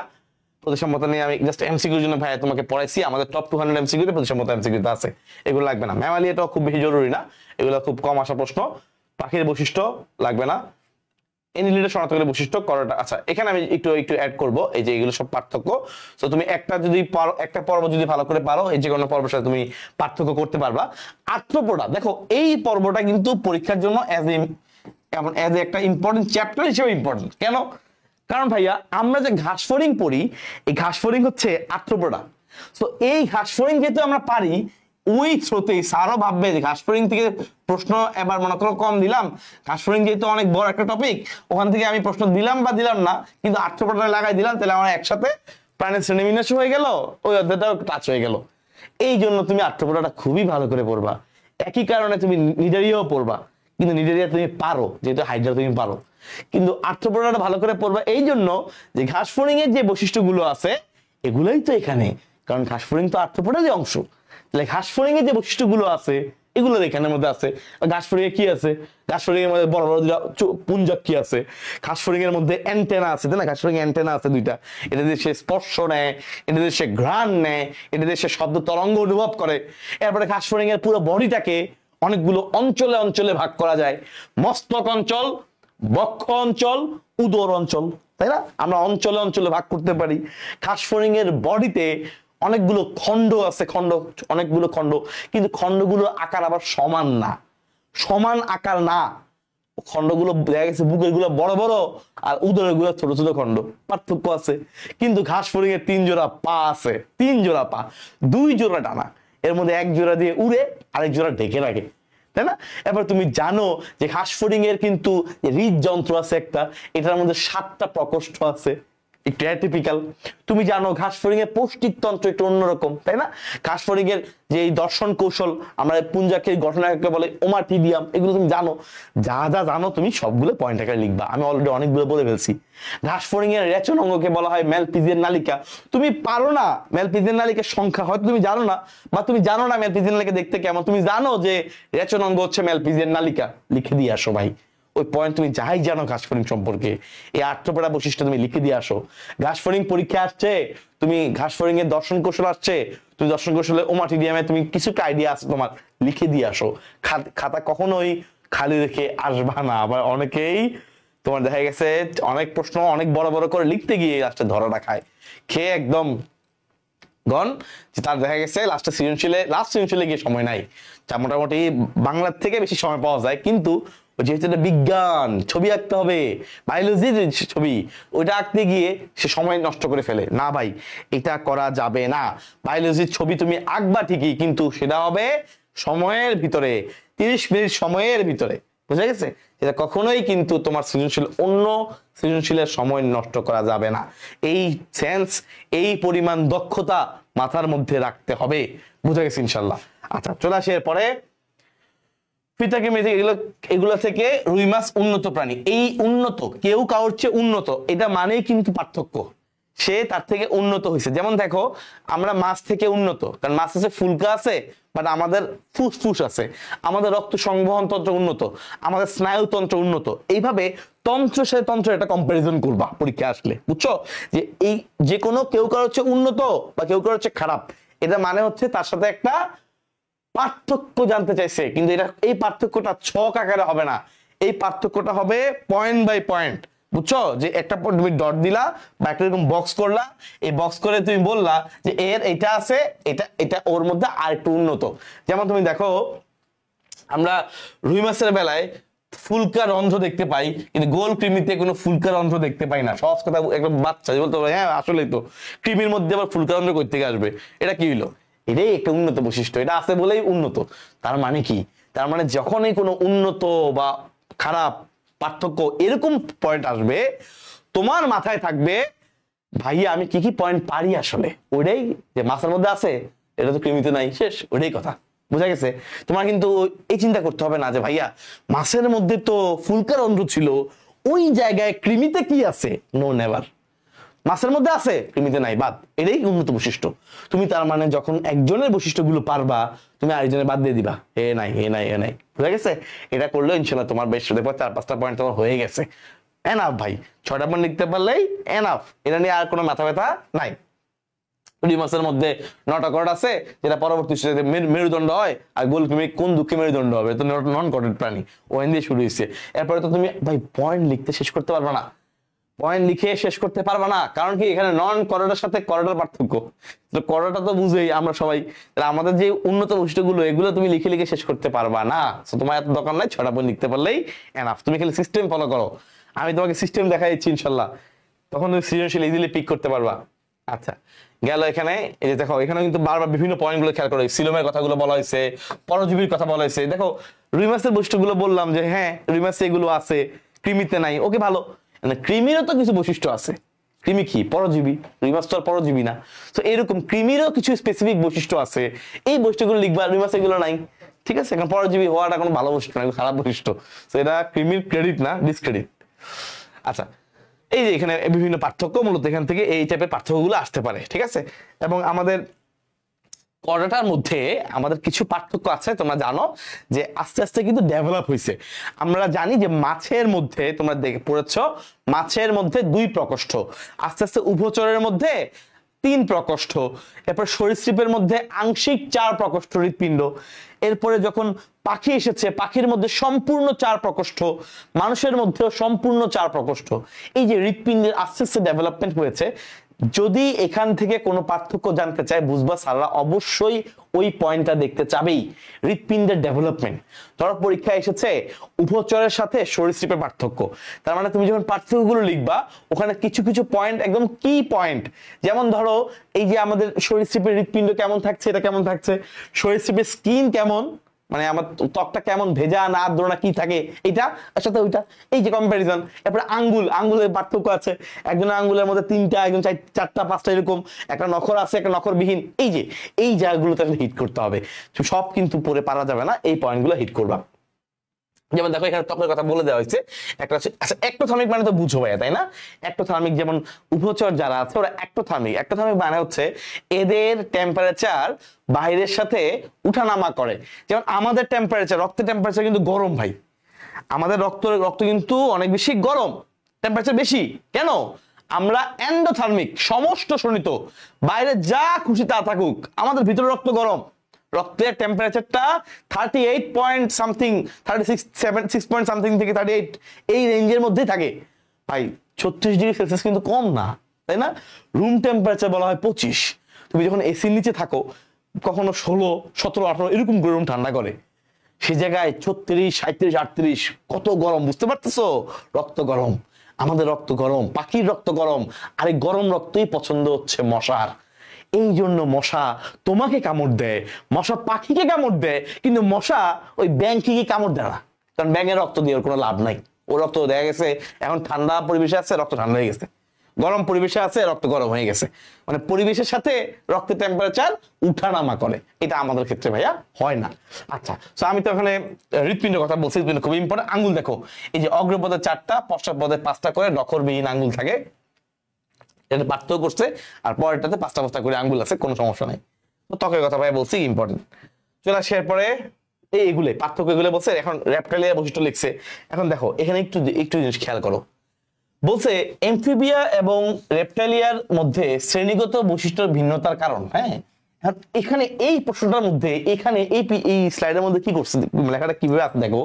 এখানে ফার্স্টে এমফিবিয়ার বৈশিষ্ট্যগুলো বলা হয়েছে, তারপরে গিয়ে রেপটাইলিয়া বা সরীসৃপের বৈশিষ্ট্য বলা হয়েছে। তুমি এভাবে লিখবা না ভাই, চেষ্টা করো এভাবে না লিখে তুমি কম্পারিজন আকারে লিখতে, যে এইটার এই যে এমফিবিয়া উভচরের ত্বক এরকম, ওইটার ত্বক এরকম, এইটার আইস হচ্ছে এরকম, আইস থাকে কি থাকে না আগে লিখবা, ওরা এরকম, এটা হৃৎপিণ্ড এরকম, এটা হৃৎপিণ্ড এরকম, এইভাবে তুমি পয়েন্ট আকারে লিখবা। এইটা তোমাকে ভালো মার্কস নিয়ে আসবে, বুঝা গেছে? এইটা তোমার ভালো মার্কস আনতে হেল্প করবে এবং তুমি লিখতে হবে কম। এবং মনে রাখবা যখনই তুমি এই ধরনের কোনো একটা পার্থক্য বা এই ধরনের কোনো পয়েন্ট লিখবা, চেষ্টা করবা এগুলো পেজের মাঝখান থেকে শুরু করতে, এই যে এরকম বক্স করে এখান থেকে শুরু করবা, এখানে লিখবা, এখানে লিখবা, এই যে মনে করো শেষ। আবার আরেকটা এখান থেকে শুরু করবা, এখান থেকে শুরু করবা করে এখানে লিখবা, এখানে লিখবা, এখানে মনে করো শেষ। আবার একটা এখান থেকে শুরু করবো, বুঝছো? তাহলে কি হবে, লিখতে হবে কম কিন্তু পেজ শেষ হবে বেশি, লেখাটা দেখতেও লাগবে সুন্দর, পয়েন্টগুলো একদম স্পেসিফিক, তোমার চোখের সামনে স্যারের চোখের সামনে মার্কিং করা থাকবে, স্যারের দেখতে ভালো লাগবে। এই যে ছেলেটা 3টা বক্স করে 3টা পয়েন্ট লিখছে, ওই পৃষ্ঠায় এরকম 3টা বক্স করে 3টা পয়েন্ট লিখছে, 6টা পয়েন্ট তো লিখছে, ওর আমি 3-এ কেমনে 2 দেই, ওর তো 3-এ দিতে হবে, বুঝতে পারছো? এইভাবে ইনশাল্লাহ এই স্টাইলটা ফলো করবা। আচ্ছা, আমি বলতে পারি ভাই আপনি এই অধ্যায়ে আসলে এত সময় কেন নিচ্ছেন, কারণ এই একটা অধ্যায় দিয়ে আমি তোমাকে পুরো বায়োলজি প্যাটার্ন তোমাকে ইনশাল্লাহ ভাইয়া বুঝাই দিচ্ছি। সো একটা অধ্যায় দিয়ে তোমার আসলে অনেক কিছু কভার হয়ে যাচ্ছে। চলে আসি আমরা এখন সামনের দিকে। এই একইভাবে এগুলো যে কোনো পার্থক্য, যে কোনো পরের বৈশিষ্ট্য আসতে পারে, তো এগুলো ইনশাল্লাহ তুমি দেখবা। আমি তোমাকে একদম ওয়ান শটে যেই সাজেশন দিয়েছি ওই সাজেশনটা ফলো করলে at least you will be able to have a very good preparation to face this board exam. But ইনশাল্লাহ তোমাদের যে কম্পারিজন এখানে যে প্রশ্নগুলো দেওয়া আছে মোটামুটি এখানে অনেক প্রশ্ন রিপিট আছে, কারণ যেহেতু এগুলো বারবার আসছে সেজন্য। আচ্ছা, হাইড্রা, এখন বলতে পারো ভাই হাইড্রা থেকে অনেক কিছু আসে, হাইড্রা থেকে আমরা কি পরীক্ষায় আসলে আমরা কোন কোন জিনিস দিব। দেখো তুমি কিছু প্রশ্ন আছে হাইড্রার যেটা একদম 100% ইম্পর্টেন্ট, আমি তোমাকে এখন সেই 100% ইম্পর্টেন্ট অথবা যেটাকে আমরা বলতে পারি ইনফিনিটি স্টার, ওইটা মার্ক করে দিচ্ছি। সবাই ভালো করে মনোযোগ দাও, ইনফিনিটি স্টার কোনগুলো এখানে সেটা একটু খেয়াল করো। হাইড্রার নিউরোসাইটের গঠন একদম ইনশাল্লাহ আল্লাহ চাহে তো তোমরা পরীক্ষা দিবা অনেকগুলা বোর্ডেই তুমি কমন পাবা ইনশাল্লাহ হাইড্রার নিউরোসাইটের গঠন একদম অনেকগুলা বোর্ডে তুমি ইনশাল্লাহ কমন পাবা হাইড্রার নিউরোসাইটের গঠন। চলো আমরা একটু দাগ দেই, এই হচ্ছে ইনফিনিটি স্টার। এই হাইড্রার নিউরোসাইটের গঠন হচ্ছে ইনফিনিটি স্টার। এবং এখানে অবশ্যই ভাইয়া ছবি আঁকিতে হইবে, ছবি আঁকিতে হইবে। ছবি ভাইয়া কেমনে আঁকবো এই দায়িত্বটা ভাইয়ের উপর চাইলে ছেড়ে দিতে পারো। বোটানি এক্সাম দিয়ে এসে রাতে ইনশাল্লাহ তুমি দেখবা হামিম ভাই একটা ভিডিও আপলোড করছেন, আমি এটা অলরেডি দিয়ে রাখবো ইনশাল্লাহ। এই ভিডিওতে সুন্দর করে বলা আছে এই ছবিটা আমি কেমনে আঁকবো, কিভাবে কিভাবে আঁকলে আমার ছবি হবে ইজি হবে ছবিটা, এটা ইনশাল্লাহ আমার উপর ছেড়ে দেন। ওকে আচ্ছা, তো এখানে এরকম ভাবে কিছু ফার্স্টে তুমি যদি মনে করো সময় না পাও শুধু ছবি আঁকে মার্কিং করলেও তোমার অনেক হবে, তুমি 3-এর মধ্যে মোটামুটি ইনশাআল্লাহ 2 পেয়ে যাবা। কিন্তু সাথে তুমি যদি একটু টুকটাক কিছু পয়েন্ট লিখতে পারো এই পয়েন্টগুলো লেখার কারণে তুমি 3-এ 3 পেয়ে যাবা। এবং ওই পয়েন্টগুলো আমি ইনশাআল্লাহ যখন আমি যে কোনো ছবি যখন আঁকবো ওই ছবির সাথে সাথে আমি ইম্পর্টেন্ট পয়েন্টগুলো তোমাকে তখনই বলে দিব। তো ওই ছবিটাই যে ক্লাসটা ইনশাআল্লাহ হবে এটা তোমার একটা মেসিভ ইম্পর্টেন্ট ক্লাস হবে, কারণ আমি শুধুমাত্র ইনফিনিটি স্টার বা 3 স্টার 2 স্টার এই ছবিগুলো আমি আঁকবো ওই ছোট্ট ভিডিওতে, ঠিক আছে? আচ্ছা ইনশাআল্লাহ, তো এটা ইনফিনিটি স্টার। এবার দেখো এখানে একটা প্রশ্ন, লুপিং এর প্রক্রিয়া চিত্র সহ বর্ণনা করো। ভালো একটা প্রশ্ন। দেখতে পাচ্ছ কতগুলা বোর্ডে আসছে, এত কিছু বাদ দিয়ে লুপিং এ চলে গেছে প্রশ্নকর্তারা। অ্যানাদার ইনফিনিটি স্টার কোশ্চেন, ভালো করে মার্কিং করে রাখো। এটাও কিন্তু ইনফিনিটি স্টার, খুবই ইম্পর্টেন্ট, 100% ইম্পর্টেন্ট। এখানে চলন যে আসছে দেখো, এই লুপিং এর প্রক্রিয়া বলছে, এখানে তোমাকে ছবি আঁকতে হবে লুপটা কেমনে হয়েছে।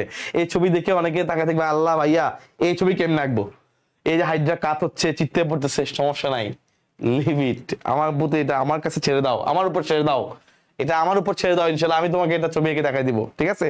তুমি ইনশাল্লাহ আমার উপর ছাড়লে তোমার নিশ্চিন্তে তুমি ইনশাল্লাহ পরীক্ষা যেতে পারবা, এটা আমার উপর ছাড়ো, আমি তোমাকে দেখাবো। আচ্ছা ইনফিনিটিসটা খেয়াল করে দেখো, সমারসল্টিং প্রক্রিয়া। ভাই দেখো এই হাইড্রার চলন থেকে মূলত এই দুইটা প্রক্রিয়া আসে, একটা হচ্ছে লুপিং, একটা সমারসল্টিং। যেটা হয় কি ভেরি করে, কোন বোর্ডে লুপিং দিবে, কোন বোর্ডে সমারসল্টিং দিবে, একসাথে দুইটা একসাথে আসে না। কোন বোর্ডে লুপিং দিবে, কোন বোর্ডে সমারসল্টিং দিবে। সো ইনশাআল্লাহ কোনো না কোনো বোর্ডে তুমি লুপিং বা সমারসল্টিং যে কোনো এক ধরনের চলন ইনশাআল্লাহ শিওর পাচ্ছ, ঠিক আছে? ওকে চলো আমরা এবার দেখি হাইড্রার এপিডার্মিসের কোষ। ভাই খুবই ইম্পর্টেন্ট, হাইড্রার এই আরেকটা ছবি দেখতে পাইলা, হাইড্রার মধ্যে এমন 3-4টা ইনফিনিটি স্টার ছবি আছে যেটা তোমার পরীক্ষায় চলে আসতে পারে। হাইড্রার এই এপিডার্মিসের সবগুলা এপিডার্মিসের কোষগুলা চিত্র, এই এপিডার্মিসের কোষগুলো ব্যাখ্যা কোনো লেখার দরকার নাই, কারণ ছবিটা বেশ কঠিন, ছবিটা বেশ জটিল। এই ছবিটা ইনশাল্লাহ তোমার পারতে হবে, এই ছবিটাও আমি শিখাবো আমার টেকনিক অনুযায়ী। তুমি ইনশাল্লাহ ভাইয়ার ওই ছবির ক্লাসটা ফলো করবা, বুঝা গেছে? তাহলে এইখানে ভাইয়া তোমরা জানো হাইড্রার এপিডার্মিসের মধ্যে 7 ধরনের কোষ থাকে, আর ভিতরের যে লেয়ার এন্ডোডার্মিস বা গ্যাস্ট্রোডার্মিস, গ্যাস্ট্রো কেন বলে, কারণ ওই ভিতরের লেয়ারটা পরিপাকেও হেল্প করে। তো যেহেতু পরিপাক মানেই গ্যাস্ট্রো, স্টোমাক রিলেটেড, সো পরিপাক মানে গ্যাস্ট্রো দিয়ে বোঝানো হয়। তো যেহেতু ওই নিচের ভিতরের অংশটা পরিপাকেও হেল্প করে, এই জন্য ওই ভিতরের লেয়ারটাকে বলে গ্যাস্ট্রোডার্মিস। ওকে, তাহলে এই গ্যাস্ট্রোডার্মিসে 5 ধরনের কোষ থাকে। তাহলে বাইরের লেয়ারে 7 ধরনের কোষ, ভিতরের লেয়ারে 5 ধরনের কোষ। পার্থক্য কোথায়? দুইটাতে। কোন দুইটা কোষ? জনি জনি, ইয়েস পাপা, এই যে জনন কোষ এবং নিডোসাইট, এই দুইটা শুধুমাত্র বাইরের লেয়ারে আছে, ভিতরের লেয়ারে থাকে না। এটা কিন্তু এমসিকিউ এর জন্য খুবই ইম্পর্টেন্ট, এবং ছবি আঁকার ক্ষেত্রে আমাদেরকে এটা মাথায় রাখতে হবে। তাহলে ছবি যখন আমি আঁকবো, যখন আমাকে এপিডার্মিসের কোষগুলা, এটা ছবিতে আসে, ভিতরেরটা আসে না, এই বাইরের লেয়ারে যখন ছবিটা আসবে তখন আমি অবশ্যই এই দুইটা কোষকে আমি একটু আলাদা করে দেখানোর চেষ্টা করবই, কারণ যেহেতু এই দুইটা কোষ শুধুমাত্র বাইরেই থাকে, ভিতরে নাই। সো আমি যখন ছবি আঁকবো এই দুইটাকে আমি একটু বুঝানোর বা মার্কিং করে অবশ্যই আমি দেখানোর চেষ্টা করব যে এই দুইটা কোষ আছে, বাইরের ছবিটার মধ্যে আছে। ওকে ঠিক আছে, ইনশাল্লাহ চলে আসি আমরা পরে। দেখো নেমাটোসিস্টের প্রকারভেদ, এইটা খুব বেশি জরুরি না, তবে যেহেতু এর আগের বার অনেকগুলো আসছে, এটা একটা 2 স্টার ইম্পর্টেন্ট একটা কোশ্চেন। এবং এই নেমাটোসিস্টের প্রকারভেদ যখন আসবে তখন ইনশাআল্লাহ ঠিক এইভাবে নেমাটোসিস্ট গুলো আমরা ছবি আঁকতে হবে। আমি বলতে পারো ভাইয়া এই ছবি তো আঁকতে পারি না, এটা আমার ছেড়ে দাও, বাট এটা তোমাকে খুব বেশি জোর দিতে হবে না, কারণ এখানে মূলত এখানে ছবির চেয়েও বেশি ইম্পর্টেন্ট হচ্ছে ভিতরের পয়েন্টগুলা, যে পয়েন্টগুলো আমি যখন তোমাকে ছবি আঁকানো অংশটা দেখাবো সেখানে ইনশাআল্লাহ ক্লিয়ার হবে। সো এটা নিয়ে নো টেনশন। তো আমরা ইনশাআল্লাহ এই ছবিটা আমরা ভালো করে ফোকাস করবো, খুবই ইম্পর্টেন্ট। হাইড্রা শনাক্তকারী বৈশিষ্ট্য একদম দুর্ধর প্রশ্ন, এটা লুতা প্রশ্ন আর কি, আসে না তেমন। যাই হোক, এখানে শিকার ধরার কৌশল মৌশল লেখা আছে। আচ্ছা 5 স্টার না, অ্যাকচুয়ালি ইনফিনিটি স্টার একটা প্রশ্ন। হাইড্রার মিথজীবিতা, হাইড্রার মিথজীবিতা তোমরা জানো যে হাইড্রার সাথে কিন্তু শৈবালের একটা বেশ ভালো কানেকশন আছে। হাইড্রা শৈবাল কিন্তু ভাই ভাই, তাই না? হাইড্রা এবং শৈবালের একটা কানেকশন আছে। মিথজীবিতা মানে কি? মিথজীবিতা মানে হচ্ছে যেখানে দুইজন দুইজনকে উপকার করে। মিথজীবিতা মানে কি? যেখানে দুইজন দুইজনকে উপকার করে, কেউ কারো ক্ষতি করে না, দুইজনে দুজনকে উপকার করে। হাইড্রা তার কিছু জিনিস শৈবালকে দিয়ে উপকার করে, আবার শৈবাল থেকে কিছু জিনিস পেয়ে হাইড্রা উপকৃত হয়, দুজন দুজনকে সেম ভাবে বেনিফিটেড করে, দুজনে উপকৃত হয়, এটাকে বলে মিথজীবিতা। তো এই হাইড্রা কি কি উপকার পায়, শৈবাল কি কি উপকার পায়, খুবই ইম্পর্টেন্ট। হ্যাঁ, তো এটা আমাদের যে কোনো বোর্ডে ইনশাল্লাহ তুমি এই বছরও কমন পাবা ইনশাল্লাহ, এটা আমি বলে দিলাম। ইনশাল্লাহ এটাও একটা কমন প্রশ্ন। তাহলে বুঝতে পারছো ভাই, হাইড্রা থেকে যে প্রশ্নগুলো আসে এগুলো একদমই সিলেক্টিভ, এই কয়েকটা প্রশ্ন পড়লে ইনশাল্লাহ হাইড্রা হয়ে যায়। তো তুমি যদি ইনশাল্লাহ হাইড্রা এই প্রশ্নগুলো সলভ করো, দেখবা তোমার বোর্ডে ইনশাল্লাহ হাইড্রা থেকে প্রশ্ন আসলে তুমি উত্তর করতে পারবা। তো এই জন্য আমি বলছি হাইড্রা প্রিপারেশন, তোমাদের ওই যে ফার্স্টে সাজেশন যেটা দিছি ওখানে কিন্তু আমি হাইড্রাকে উল্লেখ করে দিছি যে হাইড্রাটা তুমি মাস্ট পড়বা, এই জন্য তুমি হাইড্রা পড়বা, বুঝছো? কারণ যেহেতু এখানে এই টপিকগুলো থেকে একদম সিলেক্টিভ আসবেই, এই জন্য হাইড্রাটা তুমি পড়বা। ওকে, আচ্ছা এবার আসি, দেখো আমরা হাইড্রার বহিঃকোষীয় এবং অন্তঃকোষীয় খাদ্য পরিপাক, দেখো 22 সাল পর্যন্ত এটা অনেকগুলো বোর্ডে আসছে, 23 গিয়ে কেন যেন এটা বোর্ডে আসলে তেমন একটা আসে নাই। বাট এই হাইড্রার পরিপাক প্রক্রিয়া, এই হাইড্রার পরিপাক প্রক্রিয়া কিন্তু ওই আমাদের যে পরিপাক প্রক্রিয়া আছে এইটার সাথে কিছু জায়গায় মিল আছে। আমরা ওইটাও ঠিক মতো লিখতে পারি না, এটাও লিখতে পারি না, এই জায়গায় মিল আছে। বেসিক কিছু তো মিল আছেই, বাট এটা হয় কি, এটাও ঠিক সেম ভাবে তুমি লিখতে পারো না। তো মনে রাখবা ভাইয়া, সহজ কথা বলি, যে কোনো পরিপাক প্রক্রিয়া যদি পরীক্ষা আসে, যে কোনো পরিপাক প্রক্রিয়া যদি পরীক্ষা আসে, মনে রাখবা তুমি অবশ্যই কেমিস্ট্রিতে বিক্রিয়া লিখো না, এরকম বিক্রিয়ার মতো করে লিখবা, এরকম বিক্রিয়ার মতো করে লিখবা। উপরে এনজাইমের নাম থাকবে আর এখানে বিক্রিয়া করে কি কি পাইছো সেটা লিখবা, একদম কেমিস্ট্রির বিক্রিয়ার মতো। তাহলে পরিপাক প্রক্রিয়ার ক্ষেত্রে এটা অবশ্যই ফলো করবা। গদবাঁধা লাইন 1000টা লিখে লাভ নাই, তুমি বিক্রিয়া 2টা লিখলে যা লাভ। বোঝা গেছে? তাহলে পরিপাক প্রক্রিয়া যখন আসবে তুমি এইভাবে বিক্রিয়া আকারে লিখবা, তাইলে তুমি ভালো মার্কস পাবা। বোঝা গেছে? আচ্ছা, তো এখানে বহিঃকোষীয় পরিপাকের বেলায় এখানে কিন্তু মনে করো বহিঃকোষীয় কিন্তু খুব বেশি যে তোমার আমরি জিনিস লিখতে হবে এমন না। অন্তঃকোষীয় যে বহিঃকোষীয় পরিপাকে আমাদের মানুষের মতো দেখো এখানে একটা বিক্রিয়া আছে, তুমি আসলে কি লিখবা ভাই? মনে রাখবা যে কোনো একটা পরিপাক প্রক্রিয়া আসলে ওখানে কিছু এনজাইম থাকে, এনজাইমের বিষয় থাকে, ওখানে কিছু ওই যে কিছু দেখা যাচ্ছে তরল পদার্থ থাকে, মিক্সচার করতে হেল্প করে, বা এক্সট্রা কোনো কোনো পদার্থ থাকেই। যেমন ধরো আমাদের মুখের মধ্যে লালা রস আছে এক্সট্রা, এর মধ্যে কিছু জিনিস আছে। আবার পাকস্থলীর মধ্যে গ্যাস্ট্রিক জুস, এর মধ্যে অনেক কিছু আছে, HCl বলো, এটা সেটা বলো। এরপরে আবার অন্ত্রে গেলে আন্ত্রিক রস বা পিত্ত রস, এগুলো আছে। তো প্রত্যেকটা জায়গাতেই কিছু না কিছু এক্সট্রা একটা রস বা কিছু একটা আছে, এইটাকে তুমি অবশ্যই উল্লেখ করবা। এরপরে ওই যে বললাম এনজাইমের নামটা ওগুলা, এরপরে বিক্রিয়া, এই 3টা প্যাটার্ন ফলো করবা যে কি রস আসলে আছে এটা ইনশাআল্লাহ জানা, এবং এখানে কোন ধরনের খাদ্যের পরিপাক হয় এটা জানা, এনজাইমের নাম জানলে তো এটা পারবাই, আর বিক্রিয়া শেষ। এই 3টা পরে পয়েন্ট যদি তুমি লিখতে পারো, তোমার যে কোনো জায়গার পরিপাকে তুমি ভালো মার্কস পাবা। বুঝতে পারছো যে কোন রস আসলে আছে, এটা কোন ধরনের খাদ্যের পরিপাক ঘটায়, এটা কি শর্করাকে পরিপাক করে নাকি আমিষ নাকি স্নেহ। বাট এটা আমাদের একটু মানুষের সাথে পার্থক্য আছে। মানুষের যেরকম মুখের মধ্যে বা বাইরের উপরের দিকে শর্করা, ওর বাইরের দিকে হচ্ছে প্রোটিন, বুঝছো?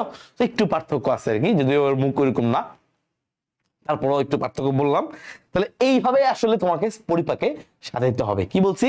কোন ধরনের রস আছে, নেক্সট ওইটা কোন ধরনের খাদ্যের পরিপাক ঘটায়, শর্করা, আমিষ, স্নেহ নাকি সব, কি করে এটা। আর 3 নম্বরে একটা 2টা যতগুলো বিক্রিয়া পারো বিক্রিয়া লিখবা। এই প্যাটার্নে লিখলে তোমাকে লিখতে হবে কম, খাতার জায়গা যাবে বেশি, নাম্বার পাওয়া বেশি। ওকে ইনশাআল্লাহ। তো আমরা অন্তঃকোষীয় পরিপাকের বেলা যদি আমরা একটু আসি, এই যে অন্তঃকোষীয় পরিপাকে এগুলো দেখতে পাচ্ছ, এই বিক্রিয়া কিন্তু আছে এবং একদম ঝাঁকানাকা বিক্রিয়া।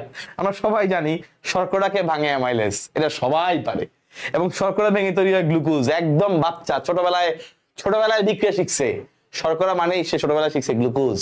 দেখে যে একদম প্লেয়ার একটা টিভিতে অ্যাড দিত যে সে গ্ল্যাক্সোজ ডি খাইছে, খেয়ে শক্তি পেয়ে গেছে। ছোটবেলা থেকে এই গ্লুকোজটা আমাদের মাথার মধ্যে ঢুকে যায়। তো শর্করা ভেঙে তৈরি হবে glucose, instant source of energy. কারণ আমরা জানি আমরা যে খাবারটা খাই, যে শর্করাটা খাই, এটা আলটিমেটলি গ্লুকোজে কনভার্ট হয় এবং সেই গ্লুকোজটাই আমাদের বডিতে শক্তি যোগায়। সো আলটিমেটলি ওইটাই আমরা আসলে কাজে লাগাই।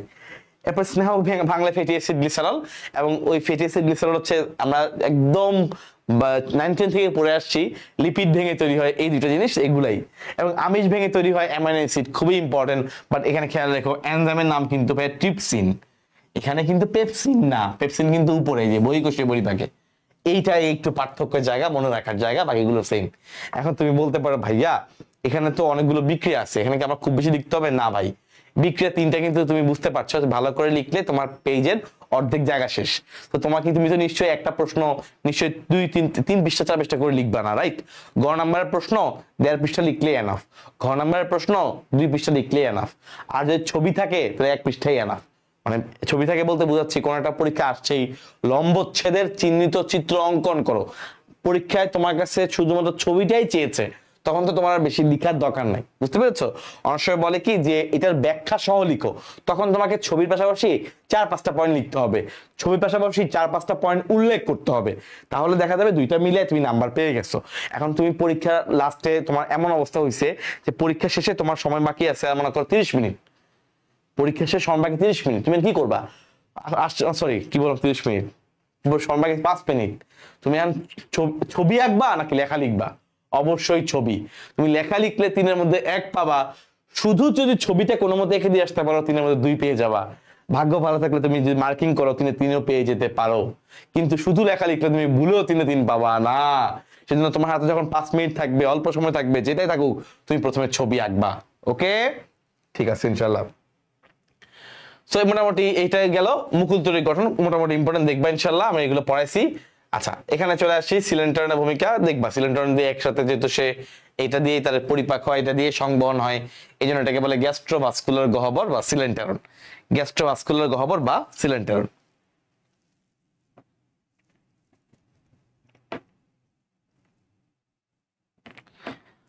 আচ্ছা, এর মাঝে আমি তোমাদের কাছে একটা প্রশ্ন করব, আমাকে একটু উত্তর করো, তুমি বেরিয়ে অনেক সত্য কথা বলবো ইনশাল্লাহ। এখানে যারা লাইভ ক্লাসে আসো এখন, হ্যাঁ এখন যারা লাইভ ক্লাসে আসো, তাদের মধ্যে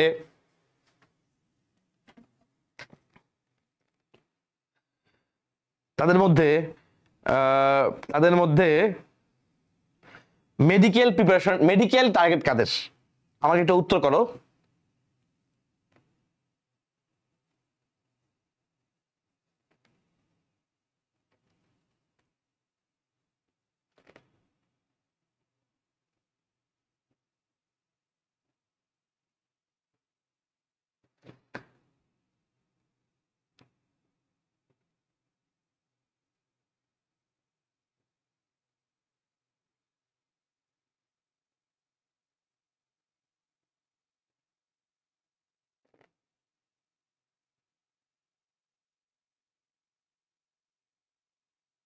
বলেন দেখি, উত্তর করেন। মেডিকেল টার্গেট কাদের?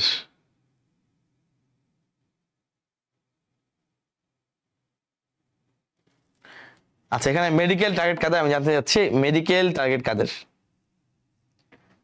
ওকে, এবং এখানে যারা ক্লাস করছো তোমাদের ভার্সিটি টার্গেট কাদের? শোনো ভাইয়া, তোমরা এইচএসসি রেজাল্টের আগেই তোমাদের কয়েকজনের মধ্যে হতাশা দেখা দেয়, but to be very honest, অনেকে দেখা যায় এইচএসসি পরীক্ষার পরে আবার মোটামুটি রেজাল্ট দেখি ভাই রেজাল্ট ভালোই গেছে।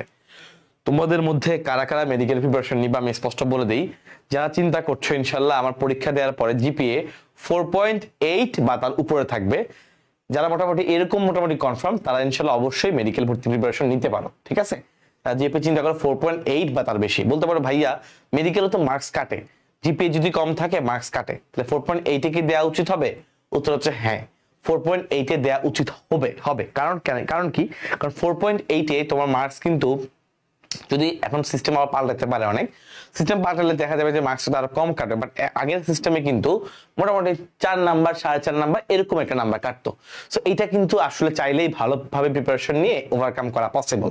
বাট যদি কেউ দেখো যে তার এইচএসসি পরীক্ষা দিয়ে জিপিএটা 4.5 এরও নিচে থাকবে, তার ক্ষেত্রে আমি অবশ্যই বলবো তোমরা আমাদের টার্গেট ডিউ 5.0 এই ভার্সিটি কোর্স যেটা আছে, অবশ্যই ভার্সিটি কোর্সে ভর্তি হয়ে তোমরা ভার্সিটি প্রিপারেশন নাও। কারণ কি?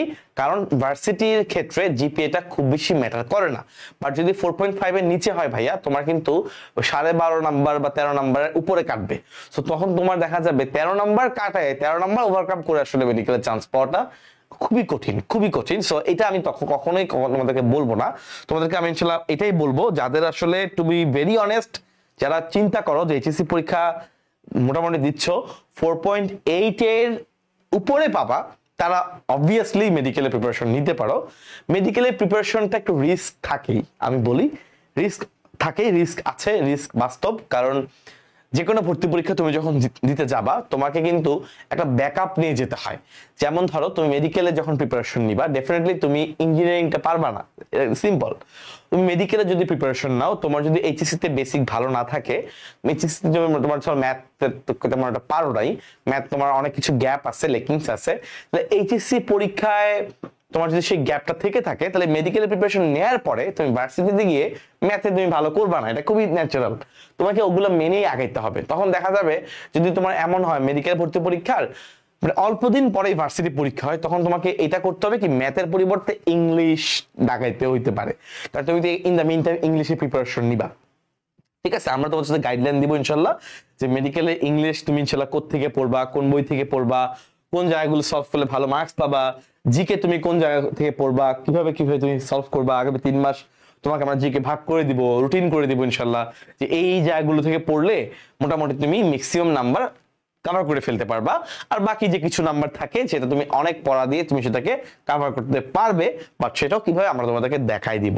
সো এখানে তুমি যদি জিপি এটা একটা খুব মানে ভালো একটা ভাইটাল রোল প্লে করে, আর ভয় পাওয়া আসলে যাবে না, কারণ ইনশাল্লাহ তোমার চান্স হবে ইনশাল্লাহ ওই নিয়তে, ওই পরিমাণ ডেডিকেশন রেখে, ওই পরিমাণ মনোবল রেখেই তোমাকে ইনশাল্লাহ এইটার প্রিপারেশন নিতে হবে। ওকে, তোমাদের যেহেতু বায়োলজি পরীক্ষার সিজন চলছে, তো বায়োলজির সাথে মেডিকেল খুব বেশি রিলেটেড, এন্ড আমরা যারা মেডিকেল পার্সন আছি আমরা তো তোমাদেরকে বায়োলজি পড়াই, তো এই জন্য তোমাদের সাথে আজকে মেডিকেল নিয়েও কিছু কথাবার্তা হচ্ছে। ওকে,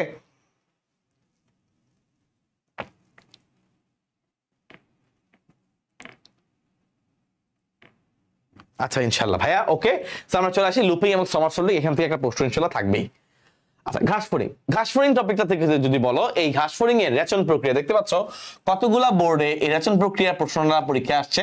তো রেচন প্রক্রিয়াটা পরীক্ষার জন্য অবশ্যই ইম্পর্টেন্ট। এখন রেচন প্রক্রিয়া পরীক্ষা আসলে তুমি কিন্তু অবশ্যই বিক্রিয়াটা উল্লেখ করবা, পটাশিয়াম ইউরেট প্লাস পানি প্লাস কার্বন ডাই অক্সাইড তারা মিলে তৈরি করে পটাশিয়াম বাইকার্বনেট প্লাস পানি প্লাস ইউরিক অ্যাসিড, আর এই ইউরিক অ্যাসিডটাই মূলত বর্জ্য আকারে বের হয়ে আসে, এটাই মূলত রেচন বর্জ্য। ঠিক আছে, বাকি উপাদানগুলো কিন্তু আবার তার বডির ভিতরে নর্মাল রসের মধ্যে চলে যায়, কিন্তু ইউরিক অ্যাসিডটা বের হয়ে চলে আসে। তো এই রেচন প্রক্রিয়া বললেই প্রথম পয়েন্ট তোমার মাথায় আসবে ম্যালপিজিয়ান নালিকার কথা, কারণ তুমি জানো ঘাসফড়িং এর রেচনাঙ্গ কোনটা, ম্যালপিজিয়ান নালিকা। তুমি এই ম্যালপিজিয়ান নালিকার কথা লিখবা, লিখার পরে সংখ্যা কয়টা থাকে, 100টা থাকে, রং কেমন, হালকা হলুদ রঙের, এটা তোমার বাইরে এই যে ভিতরে যে অনেকগুলো মাইক্রোফিলে এমন ভাবে অবস্থান করে, ভিতর দিকে দেখতে এটাকে ব্রাশের মতো মনে হয়, ব্রাশ বর্ডার বলে। এই পয়েন্টগুলো তোমার খাতার সৌন্দর্য বৃদ্ধি করবে, খাতাটাকে মানে আরো বেশি নাম্বার পেতে হেল্প করবে। এগুলো পয়েন্ট আকারে লিখে এরপরে তুমি এই জায়গাটা লিখে পারলে যতটুকু পারো ব্যাখ্যা দাও, ব্যাখ্যা যদি না ওরকম নাও পারো তুমি এখানে ইউরিক অ্যাসিড দিয়ে টান দিয়ে বুঝাই দাও যে এটা বের হয়ে চলে যাচ্ছে। ঠিক আছে, তাহলে ইনশাল্লাহ তোমার কাজ হয়ে যাবে। সময়ের উপর আমি বলছি, কখনোই যে খুব বেশি ব্যাখ্যা লিখলে মার্কস পাওয়া যায় আর ছবি ছাড়া এটা ইম্পসিবল, ছবি আঁকতে হবে ইনশাল্লাহ। তো এখানে ঘাসফড়িং এর প্রধান শ্বসন অঙ্গ আসছে, এটা যদিও 23 সালের দিকে ঢাকা বোর্ডে আসছে, কিন্তু এর আগে কিন্তু খুব বেশি একটা ইম্পর্টেন্ট ছিল না। শ্বসন অঙ্গ কিন্তু তোমরা জানো কিনা, ঘাসফড়িং এর বেলা কিন্তু ফুসফুস না, ঘাসফড়িং এর প্রধান শ্বসন অঙ্গ কিন্তু ট্রাকিয়া। মাথায় ইনশাল্লাহ রাখতে হবে, ঘাসফড়িং এর প্রধান শ্বসন অঙ্গ কিন্তু ট্রাকিয়া, এবং ট্রাকিয়া কিন্তু চুপসে যায় না, কারণ কি এর ভিতরে কি থাকে, টিনিডিয়া থাকে। ওকে, তাহলে এই সিরিয়ালটা ইনশাল্লাহ পড়তে হবে। ট্রাকিয়ার এই যে দেখো এখানে তোমার ট্রাকিয়া লেখা আছে, তো ঘাসফড়িং এর ট্রাকিয়া যে বলি সে যে প্রধান শ্বসন অঙ্গ, কিন্তু ঘাসফড়িং এর বাতাস আদান প্রদানের জন্য কিন্তু তার 10 জোড়া শ্বাস রন্ধ্র আছে, 10 জোড়া শ্বাস রন্ধ্র আছে, যার মধ্যে প্রথম 4 জোড়া দিয়ে সে প্রশ্বাস করে মানে বাতাস গ্রহণ করে, আর পরবর্তী 6 জোড়া দিয়ে সে নিঃশ্বাস করে অর্থাৎ বাতাস ছেড়ে দেয়। তাহলে প্রথম 4 জোড়া দিয়ে সে বাতাস গ্রহণ করে, এটাকে আমরা বলি প্রশ্বাস, আর পরবর্তী 6 জোড়া দিয়ে সে বাতাস ত্যাগ করে, এটাকে আমরা বলি নিঃশ্বাস। তো এই জিনিসটা আমাদেরকে অবশ্যই খেয়াল রাখতে হবে ভাইয়া। হ্যাঁ, তো এবং এখানে এই পয়েন্টগুলো আসলে আমাদের ফোকাসড। ঘাসফড়িং এর শ্বসনতন্ত্রের বর্ণনা দিতে বলছে, যেহেতু এটা এর আগে কয়েকবার আসছে, দেখে নেবেন ইনশাআল্লাহ অবশ্যই। এগুলো সেম প্রশ্ন। মুখভঙ্গে চিহ্ন দরকার নেই ভাই, এটা আমি বাদ দিতে বলি, দরকার নেই, এটা পরীক্ষা আসলে দেওয়ার দরকার নেই, কারণ এটার মধ্যে অনেক কিছু আছে। এটা যদি কেউ আগে খুব ভালো করে পড়ে থাকো তাইলে ওকে, বাট আদারওয়াইজ এটা নিয়ে কোনো প্যারানোর দরকার নেই, এটা তুমি স্কিপ করতে পারো ইনশাআল্লাহ, দরকার নাই। খাসফড়িং এর রক্ত সংবহন প্রক্রিয়া আমি এটাও খুব জোর দিই না, কারণ এটা কিন্তু তোমার খুব বেশি যে আসছে এমন না, বাট এইটা ইনশাআল্লাহ তোমার বিভিন্ন মোড়ে পাবা। খাসফড়িং এর দর্শন কৌশল কিভাবে আসলে দেখে, সে আসলে উজ্জ্বল আলোতে কেমন দেখে, অনুজ্জ্বল আলোতে কেমন দেখে, খুবই ইম্পর্টেন্ট। খাসফড়িং যখন উজ্জ্বল আলোতে দেখে এটাকে আমরা বলি হচ্ছে অ্যাপোজিশন প্রতিবিম্ব, আর অনুজ্জ্বল আলোতে হচ্ছে সুপার পজিশন প্রতিবিম্ব। এন্ড এইটা যখন পরীক্ষায় আসবে এখানে অবশ্যই তোমাকে ছবি এঁকে দেখাইতে হবে যে কিভাবে আসলে খাসফড়িং দেখে, কিভাবে খাসফড়িং দেখে তোমাকে অবশ্যই ছবি আকারে দিতে হবে ইনশাল্লাহ। আচ্ছা এই যে ছবি অবশ্যই দিতে হবে, এবং ছবির ইজি সিস্টেম তোমাদেরকে ভাই শিখাইছি, আশা করি তোমরা ইনশাল্লাহ পারবা এবং সেই ছবি থেকে দেখবা। এই যে ওমাটিডিয়াম দর্শন অঙ্গের এককের মানে এই যে ওমাটিডিয়াম, এই ওমাটিডিয়ামের ছবি পরীক্ষার জন্য ইম্পর্টেন্ট। এই ওমাটিডিয়ামের ছবি তোমরা আঁকা শিখবা, কারণ এটা পরীক্ষা আসতে পারে। খাসফড়িং এর প্রশ্ন কিন্তু দেখো আলটিমেটলি মালপিসের নালিকা, এদিক দিয়ে হচ্ছে চোখের এই পার্টটা রেচন অঙ্গ, ঠিক আছে।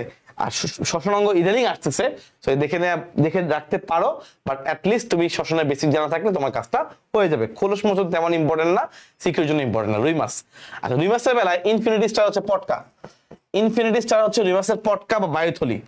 ইনফিনিটি স্টার হচ্ছে রুই মাছের পটকা বা বায়ুথলির ছবি, এই যে রুই মাছের পটকা বা বায়ুথলি হচ্ছে ইনফিনিটি স্টার। এই পটকা বা বায়ুথলি ভুল করা যাবে না, ঠিক আছে।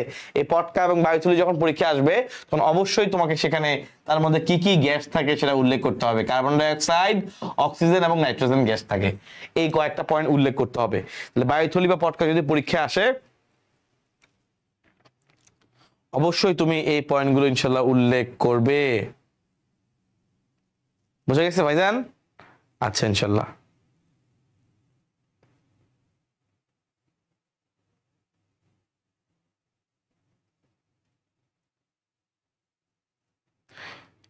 ওয়েট আ মিনিট,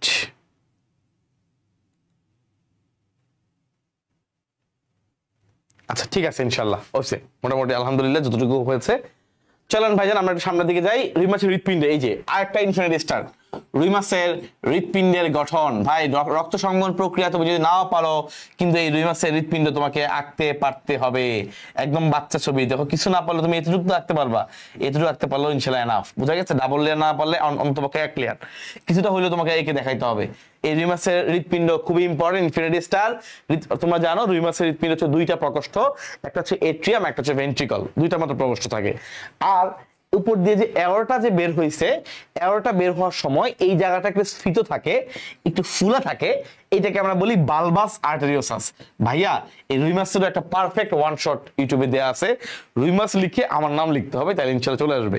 কারা কারা আমার এই ওয়ান শট ক্লাসগুলো করেছো আমি জানতে চাই, তারা হাত তুলো, কারা কারা ওয়ান শট ক্লাস করেছো। আচ্ছা আমি পেজ থেকে, পেজের মডারেটরকে বলে দিব যারা যারা স্টুডেন্টদের বাকিদেরকে ডিস্টার্ব করে, হ্যাঁ কি বল্টু বল্টু বল্টু বল্টু টাইপের ফ্যান যারা, তাদেরকে গ্রুপ থেকে একটু সরি পেজ থেকে একটু ব্লক টক করে ওদের একটু নির্বাচনে পাঠানোর ব্যবস্থা করো, ওরা একটু রেস্ট নিয়ে আসুক, ওদের একটু গোলযোগ সাময়িক গোলযোগ দেখা দিচ্ছে, ওদের একটু নির্বাচনে পাঠাও। আচ্ছা ইনশাল্লাহ চলে আসি, আমরা পরে দেখি, খেয়াল করি। রুই মাছের ফুলকার গঠন খুবই ইম্পর্টেন্ট, ফুলকা থেকে পরীক্ষা আসে, ফুলকার ছবি। তাহলে এখানে আমাদের ছবিটা মূলত পাঠতে হবে, ফুলকার গঠন বর্ণনা করতে বলছে, কিন্তু বর্ণনার পরে আগে হচ্ছে আমাদের ছবি। ছবি আঁকার পরে তুমি যা পারো 2-3 লাইন 4 লাইন যা পারো লিখবা, বাট ছবি তোমার আঁকতে হবে। এবং ছবি যে পারে তার জন্য লিখাও ইজি, কারণ সে জানে যে কি কি জিনিস আছে, এই কি কি জিনিস আছে এটা লিখাটাই এনাফ। হ্যাঁ বর্ণনার মধ্যে কি কি জিনিস আছে এটা লিখতে পারলেই কাজ হয়ে গেছে। হ্যাঁ কিছু অন্য কিছু তুমি নাও পারতে পারো, বাট এটাও এনাফ।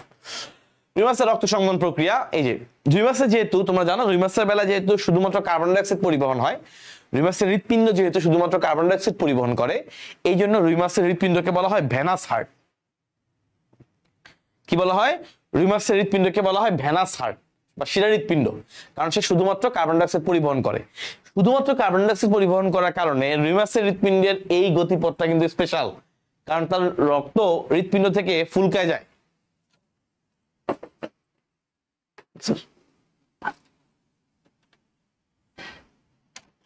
ওকে, তার রক্ত কিন্তু হৃৎপিণ্ডের সাথে ফুলকা কানেকশন, হৃৎপিণ্ডের সাথে ফুলকা কানেকশন, এই জন্য এটা খুবই ইম্পর্টেন্ট। হৃৎপিণ্ড এবং ফুলকা কানেকশন, এই কানেকশন মিস করা যাবে না।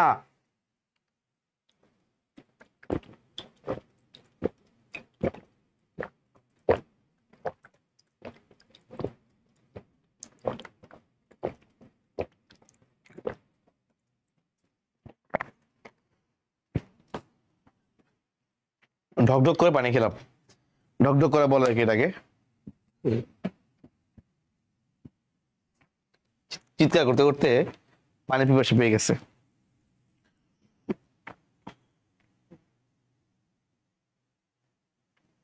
আচ্ছা ইনশাআল্লাহ, গুড, ভেরি গুড।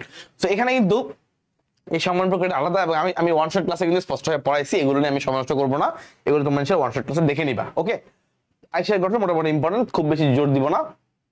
বাহ্যিকরণ একদমই লুতা প্রশ্ন, এটা পরীক্ষা আসবে না, এটা পরীক্ষায় আসলেও তুমি এটা একদমই বাচ্চার মতো পারবা। আচ্ছা, খুবই ইম্পর্টেন্ট, রুই মাছের সাথে মানুষের শ্বসন অঙ্গের পার্থক্য, মানে মাছের সাথে মানুষের পার্থক্য, ফুসফুস, মাছের তো ফুলকা আছে আর মানুষের আছে ফুসফুস, এই পার্থক্যটা খুবই ইম্পর্টেন্ট, 100% ইম্পর্টেন্ট।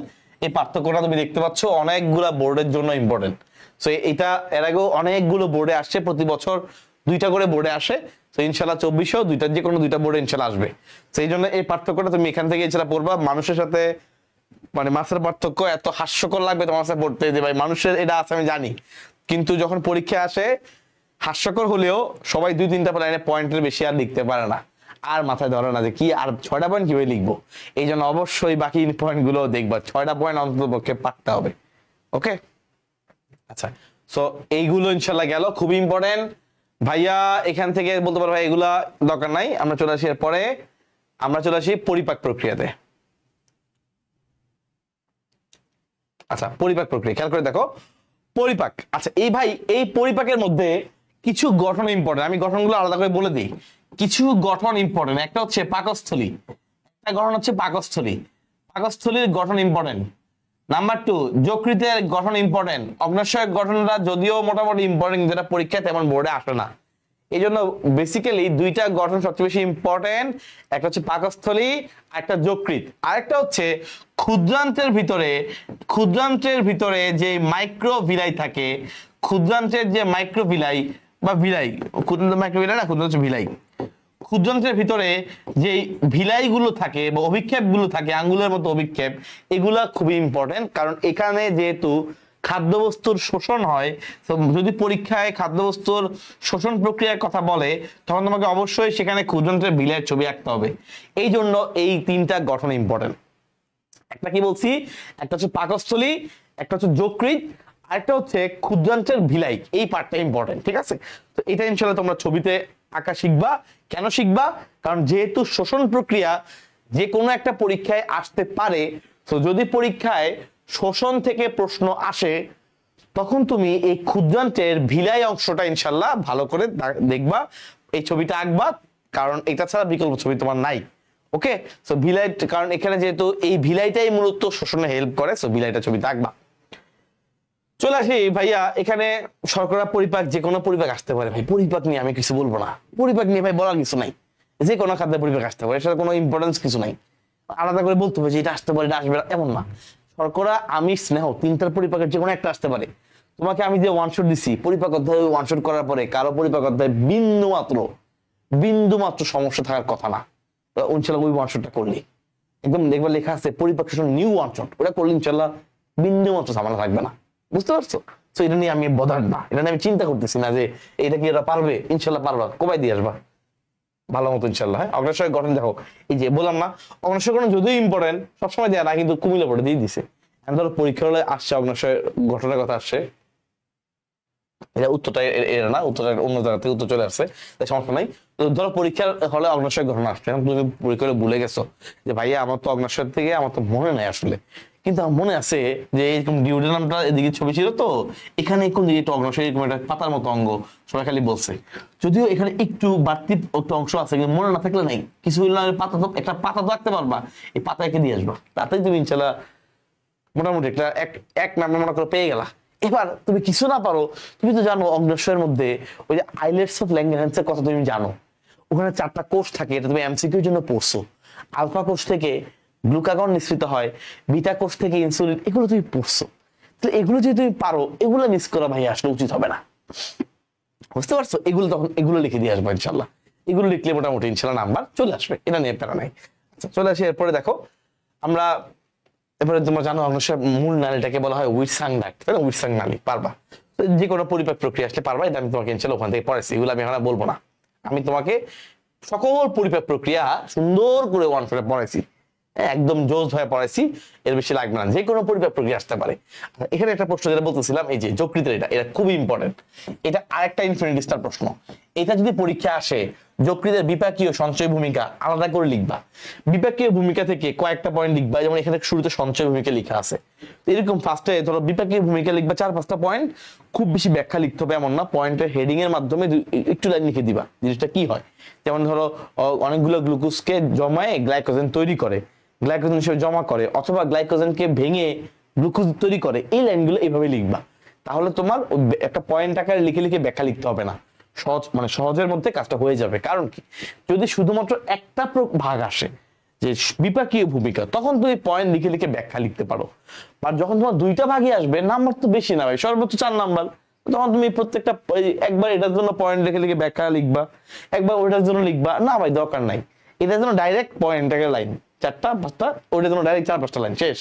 আর লাস্টে ছবি একটা এঁকে দিবা এরকম ভাবে, এই যে চিত্র যকৃত, বলতে পারবা এটা কি ছবি রাখছেন, কিছু সমস্যা নাই, কোনো সমস্যা নাই, এই ছবিতেই তুমি ইনশাল্লাহ নাম্বার পেয়ে যাবা, চিত্র যকৃত। বুঝা গেছে ইনশাল্লাহ। তো তুমি অবশ্যই বায়োলজির ক্ষেত্রে যকৃতের কিছু আসলেই একটা ছোট্ট করে এই নুব যকৃত হলেও তুমি এঁকে দিয়ে আসবা, নাম্বার বাড়াইতে হেল্প করবে। আচ্ছা এবার চলে আসি ভাই, যকৃতের সঞ্চয় তোমার এই 6-7টা এত ভয় লাগবে না, যখন তোমার দুইটা জিনিস সাইমultaneously চলে আসবে, তোমাকে যখন বলবে দুইটাই বিপাকী এবং সঞ্চয় ভূমিকা দুইটাই লিখতে, তখন তুমি যে কোনো দুইটাই লিখবা, বাট সেগুলোকে লাইন আকারে 4টা করে 8টা পয়েন্ট লিখলেই হচ্ছে, কারণ 4 নম্বরের জন্য 8টা পয়েন্টের বেশি দরকার নাই, যেহেতু দুইটা ভাগ, দুইটা ভাগ মিলিয়ে লিখবা।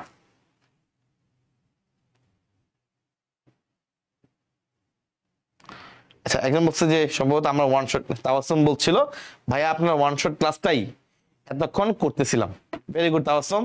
বাকি যারা আছো, যারা ক্লাস করো নাই, তারা ইনশাল্লাহ ইউটিউব থেকে অবশ্যই সেই ওয়ান শট ক্লাসটা ইনশাল্লাহ করে নিবা, একদম সিরিয়ালি সবগুলো দেয়া আছে ভাই, বোটানি জুলজি সব দেয়া আছে, এমসিকিউ সব দেয়া আছে, জুলজি টপ 200 এমসিকিউ দেয়া আছে ইনশাল্লাহ, দ্যাট ইজ এনাফ, এটা করো ইনশাল্লাহ, ওকে। আচ্ছা সো এইভাবে গেছে, তুমি বলছিলাম যে কোনো পরিপাক প্রক্রিয়া আসলে তুমি 3-4টা করে বিক্রিয়া লিখবা, অবশ্যই বিক্রিয়া লিখতে হবে, ওই ঘুরে ফিরে সেই একই ধরনের কথাবার্তা, হরমোনের ভূমিকা যদি আসে, গদ বাধা সব না লিখলেও তোমাকে 3টা হরমোন মাস্ট লিখতে হবে পরীক্ষায়। হরমোনের ভূমিকা আসলে 3টা হরমোন মাস্ট লিখতে হবে, একটা হচ্ছে সবার সেরা গ্যাস্ট্রিন, তুমি জানো পাকস্থলীর জি কোষ থেকে গ্যাস্ট্রিন বের হয়, এবং এই গ্যাস্ট্রিনের কাজ হচ্ছে সে কিন্তু পাকস্থলীর গ্যাস্ট্রিক জুস নিঃসরণে সহায়তা করে, নামের মধ্যে মিল আছে, জি দিয়ে গ্যাস্ট্রিন, জি দিয়ে গ্যাস্ট্রিক জুস, এবং স্টোমাকের এই জি কোষ থেকে গ্যাস্ট্রিন বের হয়, সে তার কাজ কি গ্যাস্ট্রিক জুস বাড়ানো, তাহলে গ্যাস্ট্রিক জুস কমায় কে, পরেরটা সিক্রেটিন, এটা হচ্ছে প্রথম আবিষ্কৃত হরমোন, এবং এটা গ্যাস্ট্রিন যে কাজটা করে এটা উল্টা কাজ করে, অর্থাৎ এটা গ্যাস্ট্রিক জুসের পরিমাণ কমায়, একই সাথে ক্ষুদ্রান্ত থেকে যে আন্তরিক রস বের হয় এটার নিঃসরণ বাড়ায়। বুঝা গেছে? তাহলে ক্ষুদ্রান্ত থেকে যে আন্তরিক রস বের হয় এইটার নিঃসরণ বাড়ায় হচ্ছে সিক্রেটিন, আর কোলেসিস্টোকাইনিন সে সবাই এখানে সংযোজন করে, কিরকম ধরো পিত্তাশয় থেকে পিত্তরস বের হচ্ছে, এটাতে হেল্প করে, বা অগ্ন্যাশয় রস বের হবে, তুমি চিন্তা করবা যে অগ্ন্যাশয় রস, ধরো আমি কোনো কিছুকে চাপ দিলে না সেখানে রস বের হইতো, এবার চিন্তা করবা, তো এই ধরনের যে রসগুলো বের করা, এই কাজগুলো সে করে কোলেসিস্টোকাইনিন, অর্থাৎ পিত্তাশয় থেকে পিত্তরস বের করা, অগ্ন্যাশয় থেকে অগ্ন্যাশয় রস বের করা, তুমি চিন্তা করবা চাপ দিচ্ছে, চাপ দেওয়ার কারণে বের হচ্ছে, এই চাপাচাপির কাজটা করবে কোলেসিস্টোকাইনিন, তাহলে মোটামুটি ভুল হবে না। আরেকটা যেটা সহজে মনে রাখতে পারো, এটা পরে আছে কিনা দেখি, এন্টারোগ্যাস্ট্রন, এই যে এটা মনে রাখতে পারো, কারণ তুমি যদি ঘ নাম্বারের জন্য আসে তাহলে তোমাকে মিনিমাম 4টা পয়েন্ট একটু ব্যাখ্যা করে লিখতে হবে, তাই না? তুমি যদি পয়েন্ট আকারে লিখো তাহলে 8টা পয়েন্ট লিখতে হবে, আর ব্যাখ্যা বা প্যারা করে লিখলে 4টা প্যারা লিখতে হবে, এটা হচ্ছে সিস্টেম, ভালো মার্কস পাওয়ার সিস্টেম। তখন তুমি 3টা প্যারার পয়েন্ট তো হইছে, গ্যাস্ট্রিন, সিক্রেটিন আর কোলেসিস্টোকাইনিন, কাজগুলো হয়ে গেছে। গ্যাস্ট্রিন জি কোষ থেকে বের হয়, গ্যাস্ট্রিক জুসের পরিমাণ বাড়ায়, পাকস্থলীতে গ্যাস্ট্রিক জুস বাড়ায়, সিক্রেটিন গ্যাস্ট্রিক জুসের পরিমাণ কমায়, কিন্তু ক্ষুদ্রান্তে আন্তরিক রসের পরিমাণ বাড়ায়, আর কোলেসিস্টোকাইনিন একটু বলে আসছি সবাই চাপ দেয়, পিত্তাশয়কে চাপ দেয়, পিত্তাশয়কে সংকোচন করে, পিত্তরস নিঃসরণ করে, আবার অগ্ন্যাশয় থেকে অগ্ন্যাশয় রস নিঃসরণ করে, এই হচ্ছে ইনশাআল্লাহ কোলেসিস্টোকাইনিনের কাজ। এনাফ। এবার 4 নম্বর পয়েন্ট তো লিখতে হবে, এখানে অনেকগুলো আছে, এত ঝামেলা যাওয়ার দরকার নাই, তুমি সহজে মনে রাখবা এন্টারোগ্যাস্ট্রন। নাম শুনেই বোঝা যাচ্ছে এন্টিগ্যাস্ট্রন, এন্টিগ্যাস্ট্রিন, তার মানে এটা উল্টা কাজ করে, এই জন্য এটাকে বলে গ্যাস্ট্রিক ইনহিবিটরি পেপটাইড। ইনহিবিটরি মানে বাধা দানকারী, গ্যাস্ট্রিক জুসকে বাধা দেয় এমন একটা পেপটাইড। এটা তোমার আরেকটা পয়েন্ট হয়ে গেল, এই যে গ্যাস্ট্রিক জুস নিঃসরণে বাধা সৃষ্টি করে। তুমি কিছু পয়েন্ট লিখতে পারছো, তো 4টা পয়েন্ট তোমার হয়ে গেছে, 4টা প্যারা তোমার হয়ে গেছে। যে 4টা পয়েন্টের আলোকে তুমি ব্যাখ্যা লিখছো সেটা তোমার হয়ে গেছে ইনশাল্লাহ। বুঝা গেছে ভাই? ক্লিয়ার? ক্লিয়ার তো নাকি? ওকে, এনাফ। চলে আসি আমরা সামনের দিকে। পরে স্থূলতা প্রতিরোধ, বাচ্চা প্রশ্ন, বিএমআই প্রশ্ন, বাচ্চা প্রশ্ন, বাট বক্স কিন্তু পড়া লাগবে। চলে আসি রক্ত সঞ্চালন। রক্ত সঞ্চালন আমরা চলে আসি একদম মোস্ট হাই ভোল্টেজ হচ্ছে হৃৎপিণ্ডের রক্ত সংবহন প্রক্রিয়া। আমি একটু আগে জিনিসটা একটু ভাগ করে দিই। দেখো, হৃৎপিণ্ডের রক্ত সংবহন প্রক্রিয়া, হৃৎপিণ্ডের গঠন, এই যে দুইটা টপিক বললাম, এই দুইটা হচ্ছে ইনফিনিটি স্টার। এবং বিশ্বাস করো পরীক্ষায় 90% ক্ষেত্রে এই দুইটা থেকে প্রশ্ন একটা তুমি কমনলি বিভিন্ন বোর্ডে ইনশাল্লাহ পাবা। একটা হচ্ছে হৃৎপিণ্ডের গঠন, এই গঠনের মধ্যেই লম্বচ্ছেদের চিহ্নিত চিত্র, আলটিমেটলি এটাতেই তো আসবে। আর হৃৎপিণ্ডের রক্ত সংবহন প্রক্রিয়া তোমার ওয়ান শটে আমি যে খুবই ভালো করে ইনশাআল্লাহ তোমাদেরকে বুঝাই দিছি। এবং ওয়ান শটের মধ্যে এই লম্বচ্ছেদের ছবিটা তুমি কিভাবে শর্টকাট আঁকবা, কিভাবে তুমি ইজি ওয়েতে আঁকতে পারো সেটাও দেখাই দিছি। সবাই ইনশাআল্লাহ অবশ্যই দেখে নিবা। বাট এইটা এখান থেকে very much important, infinity star একটা পার্ট। আচ্ছা, হৃৎপিণ্ডের কপাটিকের অবস্থান এবং কাজ কিছু কিছু বোর্ডে আসলেও এটা তুমি জানো, তোমার এমসিকিউর জন্য তো মাস্ট পড়াই লাগে। তো তোমাকে যেহেতু এমসিকিউর জন্য এটা পড়াই লাগবে, সেটা তোমার বাদ দেওয়ার কোনো প্রশ্ন আসেই না। ঠিক আছে, এমসিকিউ তে পড়া লাগবে, এবং এমসিকিউ তে তুমি তো এটা মুখস্থ করেই ফেলো। ইনকেস সিকিউ তে আসলে তুমি এইভাবে সুন্দর করে লিখে দিবা, কপাটিকার নাম লিখবা এবং তার অবস্থানটা সুন্দর করে লিখবা। এটার মধ্যে কাজ যদি পরীক্ষায় আসে তাহলে কাজ ব্যাখ্যা করবা, কাজ না আসলে কাজ দেখার দরকার নাই, শুধুমাত্র এটার নাম এবং অবস্থান তখন উল্লেখ করতে হবে। আচ্ছা, খুবই ইম্পর্টেন্ট ভাই, এখানে কিন্তু তোমার এই যে লম্বচ্ছেদ বললাম, এটা 100% ইম্পর্টেন্ট এবং ইনশাল্লাহ তোমাদের ম্যাক্সিমাম বোর্ডে এটা আসবে, ইনশাল্লাহ আসা উচিত, যেহেতু প্রতি বছরই আসে ওই প্রেক্ষাপটে। এবং এইটা কিভাবে দিতে হবে, কিভাবে ছবিটা আঁকতে হবে আমি তোমাদেরকে বুঝাই দিছি, সো ওটা ইনশাল্লাহ তোমরা দেখে নিবা।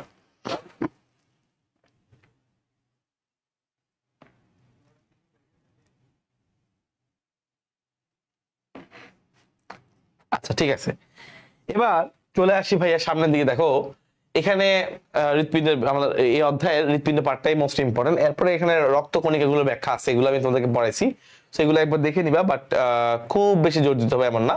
হার্ট অ্যাটাক, হার্ট ফেলিওর, এখান থেকে প্রশ্ন আসে, এখান থেকে প্রশ্ন আসলেও তোমার এই ব্যাখ্যামূলক প্রশ্ন চেষ্টা করবে একটু এড়ায় যাওয়ার জন্য, যদি এটা স্কিপ করা পসিবল হয়। না আসলেও কিন্তু যদি ইনকেস এড়াইতে না পারো তখন তো অবশ্যই তোমাকে পয়েন্ট আকারে লিখতে হবে, পয়েন্ট আকারে লিখবা। আর যদি দেখো যে পয়েন্ট আর পাচ্ছ না, তখন 1-2টা পয়েন্ট একটু একটু জোড়া তালে দিয়ে ব্যাখ্যা লাগাই দিবা, ব্যাখ্যা অ্যাটলিস্ট 1.5-2 পৃষ্ঠা লিখে ফেলবা। হ্যাঁ, কারণ হৃৎপিণ্ডের সমস্যা হয়েছে এটা ব্যাখ্যা থেকে মোটামুটি যারা যেই তুমি আমার ক্লাস করো, বাংলাদেশের যার ক্লাসই করো, হৃৎপিণ্ডের সমস্যা হলে কি কি সমস্যা হইতে পারে, কিভাবে সমস্যাটা হয়, এটা তোমাকে সে পড়েছে, আমার ওয়ান শট ক্লাসের মধ্যেই আমি পড়েছি। তো এটা নিয়ে আসলে কোনো ঝামেলা নাই। এই যে হৃৎপিণ্ডের মায়োজেনিক নিয়ন্ত্রণ, ইনফিনিটি স্টার ফর যে কোনো বোর্ডে হৃৎপিণ্ডের মায়োজেনিক নিয়ন্ত্রণ আসতে পারে। তোমরা জানো সাইনোয়েট্রিয়াল নোডকে বলা হয় প্রাকৃতিক পেসমেকার। সাইনোয়েট্রিয়াল নোড থেকে এট্রিওভেন্ট্রিকুলার নোড, সেখান থেকে বান্ডেল অফ হিজ, সেখান থেকে পারকিনজি তন্তু। এই যে সুন্দর একটা গতিময় ছন্দময় গতিপথ মেনটেন করে হৃৎপিণ্ডের রক্ত সঞ্চালন প্রক্রিয়াটা হয়, এইটা ইম্পর্টেন্ট ভাই, খুবই ইম্পর্টেন্ট, খুবই ইম্পর্টেন্ট। আমাকে ছবি সহ দিতে হবে। তুমি যদি ছবি নাও পারো, তুমি তো এই ছবিটা আঁকতে পারবা, তাই না? একটা হৃৎপিণ্ড মতো এমনি একটা মোটামুটি হৃৎপিণ্ড এঁকে তুমি তো এই ছবি আঁকতে পারবা যে ভাই এখানে হচ্ছে সাইনোএট্রিয়াল নোড, এদিকে ঊর্ধ্বমহাশিরা, তো এদিকে সাইনোএট্রিয়াল নোড, এখানে এট্রিওভেন্ট্রিকুলার নোড, এরপরে এখানে এই বান্ডেল অফ হিজ হয়ে এরপর হচ্ছে এদিকে পারকিনজি তন্তু। এগুলো তো ইনশাল্লাহ পারবা, তাই না? এই ছবিটা আঁকতে পারলো অনেক ভাইয়া, বিশ্বাস করো এইটাই তোমাদের ম্যাক্সিমাম স্টুডেন্ট পারে না। তো এইটা আঁকতে পারলেও তুমি এখানে 4-এর মধ্যে 3 পেয়ে যাবা। কিন্তু অবশ্যই সেখানে কিছু পয়েন্ট এখানে লিখতেই হবে, এখানে এগুলো মার্কিং করে দিতেই হবে যে এটা সাইনোএট্রিয়াল নোড, এটা এট্রিওভেন্ট্রিকুলার নোড, ঠিক আছে? এটা আরে বাবারে কিসে, এটা বান্ডেল অফ হিজ, এটা পারকিনজি তন্তু, এগুলো মার্কিং করতেই হবে। ওকে, এবং এই মার্কিং গুলো হবে অলওয়েজ এক পাশে, অলওয়েজ এক পাশে, দুই পাশে মার্কিং করবে না যে ভাই এনে একটা স্যানিটেরিয়াল নোট, এনে এভিএন নোট, এটা এটা এটা এটা এভাবে না, নাটক সিনেমা বন্ধ, সবগুলো মার্কিং হবে এক পাশে, সবগুলো মার্কিং হবে এক পাশে। এবং সে এক পাশে করার ক্ষেত্রে আমি যেটা ইউজুয়ালি ফলো করতাম, একটা পেন্সিলে দাগ দিয়ে নিতাম পাতলা করে, তারপর সে দাগের সাথে মিলায় মিলায় মিলায় মিলায় সেটা আমি মার্কিং করতাম। ওকে, আচ্ছা, এটা কিন্তু ইনশাআল্লাহ খুব ইম্পর্টেন্ট পরীক্ষা আসবে। এবং এই যখন তুমি এই ধরনের গতিপথ দিবা, এই ধরনের গতিপথ দেওয়ার সময় তুমি অবশ্যই ফ্লোচার্ট আকারে দিবা। যেমন ধরো সাইনেট্রিয়াল নোট থেকে কোথায় যায় এট্রিওভেন্ট্রিকুলার, এইভাবে ফ্লোচার্ট হয়ে গেছে, কাজ কিন্তু আমার অনেক হয়ে যাচ্ছে, আমার পেজের অর্ধেক চলে যাবে, আমি লিখতেছি 2-3-4টা ওয়ার্ড। এইগুলো ভাই অ্যাপ্লাই করার চেষ্টা করবা। এভিএন থেকে যাবে bundle of his, bundle of his, তারপরে ডান বাম দুইটা আছে, দুই শাখা, সেখান থেকে চলে যাবে পারকিনজি তন্তুতে। এই যে দেখো আমি কিন্তু ফ্লোচার্ট করছি, আমার পেজ কিন্তু বলতে গেলে অর্ধেকই শেষ, কিন্তু আমি ওয়ার্ড লিখছি মানে 4টা না 5টা ওয়ার্ড লিখছি, এরকম টুকটাক লিখছি, এতে আমার পুরোটা আলহামদুলিল্লাহ শেষ। এইভাবে ইনশাআল্লাহ আমার একটু ফলো করতে হবে, ঠিক আছে?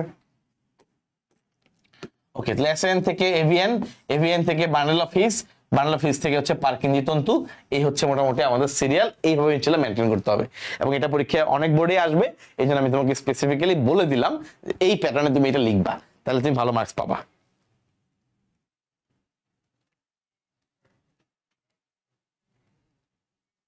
ফার্স্ট পেপারের টপ 200 এমসিকিউ দেয়া আছে তো ভাইয়া, আমাদের ইউটিউবে দেয়া আছে।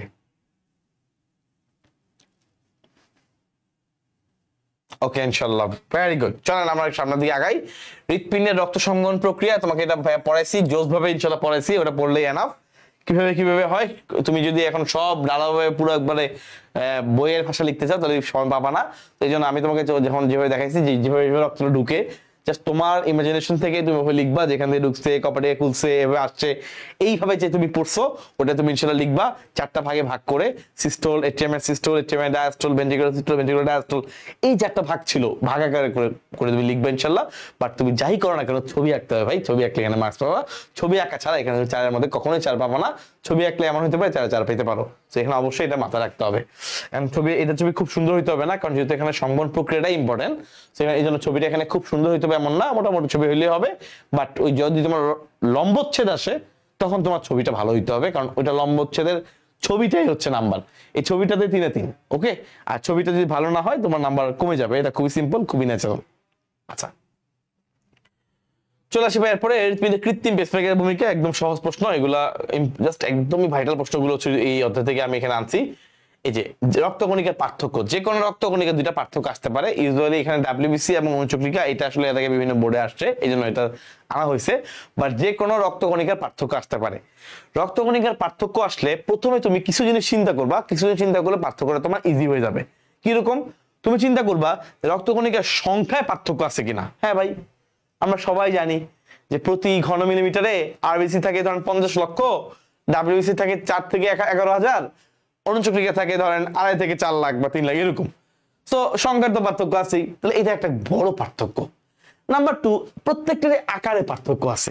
একটা দেখা গেছে দ্বি অবতল, একটা দেখা গেছে তোমার কোনো মানে বিকৃত আকৃতি, কোনো ফিক্সড আকৃতি নাই, একটা ছোট আকৃতি, এরকম আকৃতিগত পার্থক্য আছে।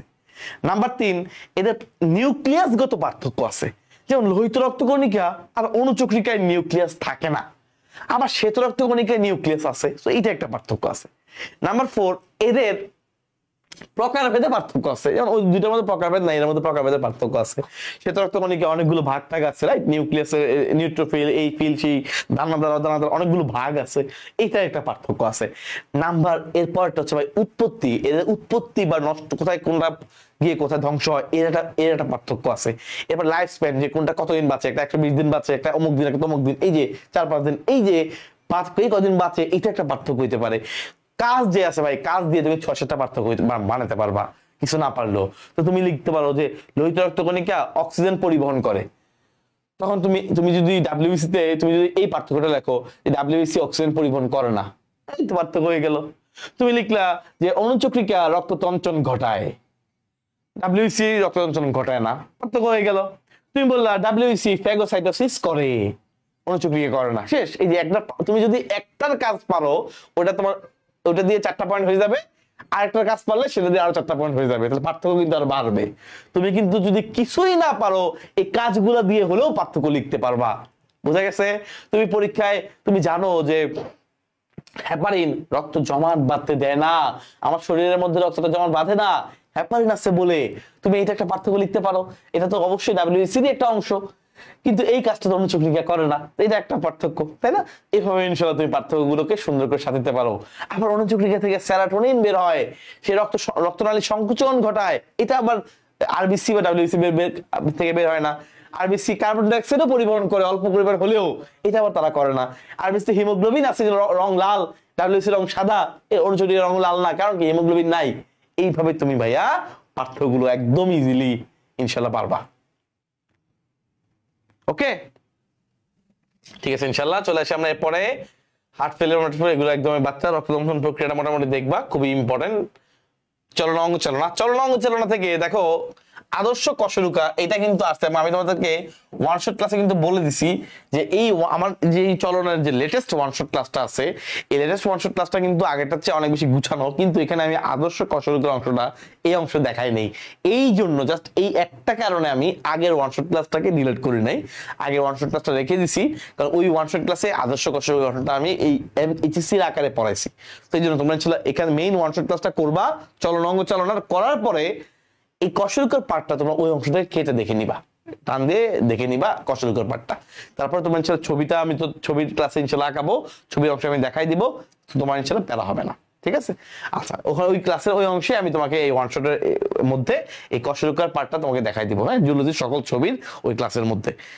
আর ওখান থেকে ইনশাআল্লাহ ঝামেলা নেই, বাট এটা যেহেতু অনেকগুলো বোর্ডে আসছে, সেটা অবশ্যই তোমাকে ভালোভাবে ফোকাস করতে হবে।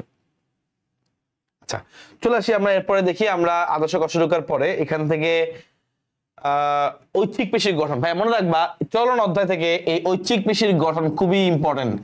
আসলে ঐচ্ছিক পেশি না, পেশির গঠন খুবই ইম্পর্টেন্ট। যে কোনো পেশি হইতে পারে পরীক্ষা, সেটা ঐচ্ছিক পেশি আসতে পারে, অনৈচ্ছিক পেশি আসতে পারে, হৃৎপেশি আসতে পারে, বুঝছো? যে কোনো পেশি পরীক্ষায় আসতে পারে। এই জন্য এই তিনটা দেখবা আমি ওয়ান শট ক্লাসে তিনটা পার্থক্য আকারে পড়াইছি, এই তিনটার পার্থক্য আকারে তুমি ইনশাআল্লাহ দেখে নিবা, ঠিক আছে? তিনটা তুমি ইনশাআল্লাহ পার্থক্য আকারে দেখে নিবা, দিস ইজ মোর ইম্পর্টেন্ট। চলে আসি ভাই অস্থির গঠন, একদম সহজ, ওয়ান শট ক্লাসে ভাই পড়াই দিছি। এখান থেকে তুমি জাস্ট আমি এটা এখান থেকে আর কিছু ডিসকাস করবো না, বিকজ তুমি এটা ওয়ান শট ক্লাস থেকে দেখবা, ওয়ান শট ক্লাসে এটা ফার বেটার আলোচনা করা হয়েছে, এখানে এগুলো আর খুব বেশি না। তরুণাস্থির প্রকারভেদ বলো বা এই পার্থক্য বলো, এগুলো পড়াইছি, এগুলো ওয়ান শট ক্লাস থেকে তুমি দেখে নিবে। এগুলো এখানে লিভার বলো, লিভার আমি কিন্তু নতুন যে ওয়ান শট ক্লাসটা দিছি চলনের, ওখানে আমি লিভারের এই কার্যক্রম দেখাইছি, সো লিভার নিয়ে আমি আর কথা বলবো না। এগুলো যেমন ধরো এখানে কিছু প্রশ্ন আছে যেগুলো শুধুমাত্র একবার আসছে কোনো বোর্ডে, তো একবার আসা প্রশ্ন নিশ্চয়ই আমি ইনফিনিটি স্টার দিব না, তারপরেও আমি এখানে এগুলো সবগুলোই আসলে এখানে নিয়ে আসছি, যেহেতু এগুলো একবার আসছে। তুমি হয়তো পুরো অধ্যায়টা এখান থেকে একবার চোখ বুলে নিলে তোমার পড়াটা ইজি হবে। তোমাদের যেখানে পিডিএফ আপলোড হয়, পিডিএফ এর অংশ তুমি ইনশাআল্লাহ দেখে নিবা। আচ্ছা, চলে আসি জিন তত্ত্ব বিবর্তন, বানানটা এখানে ভুল আছে, জিন তত্ত্ব বিবর্তন, you know this is the very important chapter, এবং তোমরা মোটামুটি সবাই ফিক্স যে এখান থেকে অ্যান্সার করবাই। আচ্ছা, তো যেটা তোমাকে আমি একটু আগে বলেছি, জিন তত্ত্ব বিবর্তনের প্রথম পার্টটা হচ্ছে মূলত সূত্রগুলা, ঠিক আছে? আমাদের সূত্রগুলো, ম্যান্ডেলের প্রথম সূত্র, দ্বিতীয় সূত্র, এবং প্রথম সূত্রের ব্যতিক্রম, দ্বিতীয় সূত্রের ব্যতিক্রম।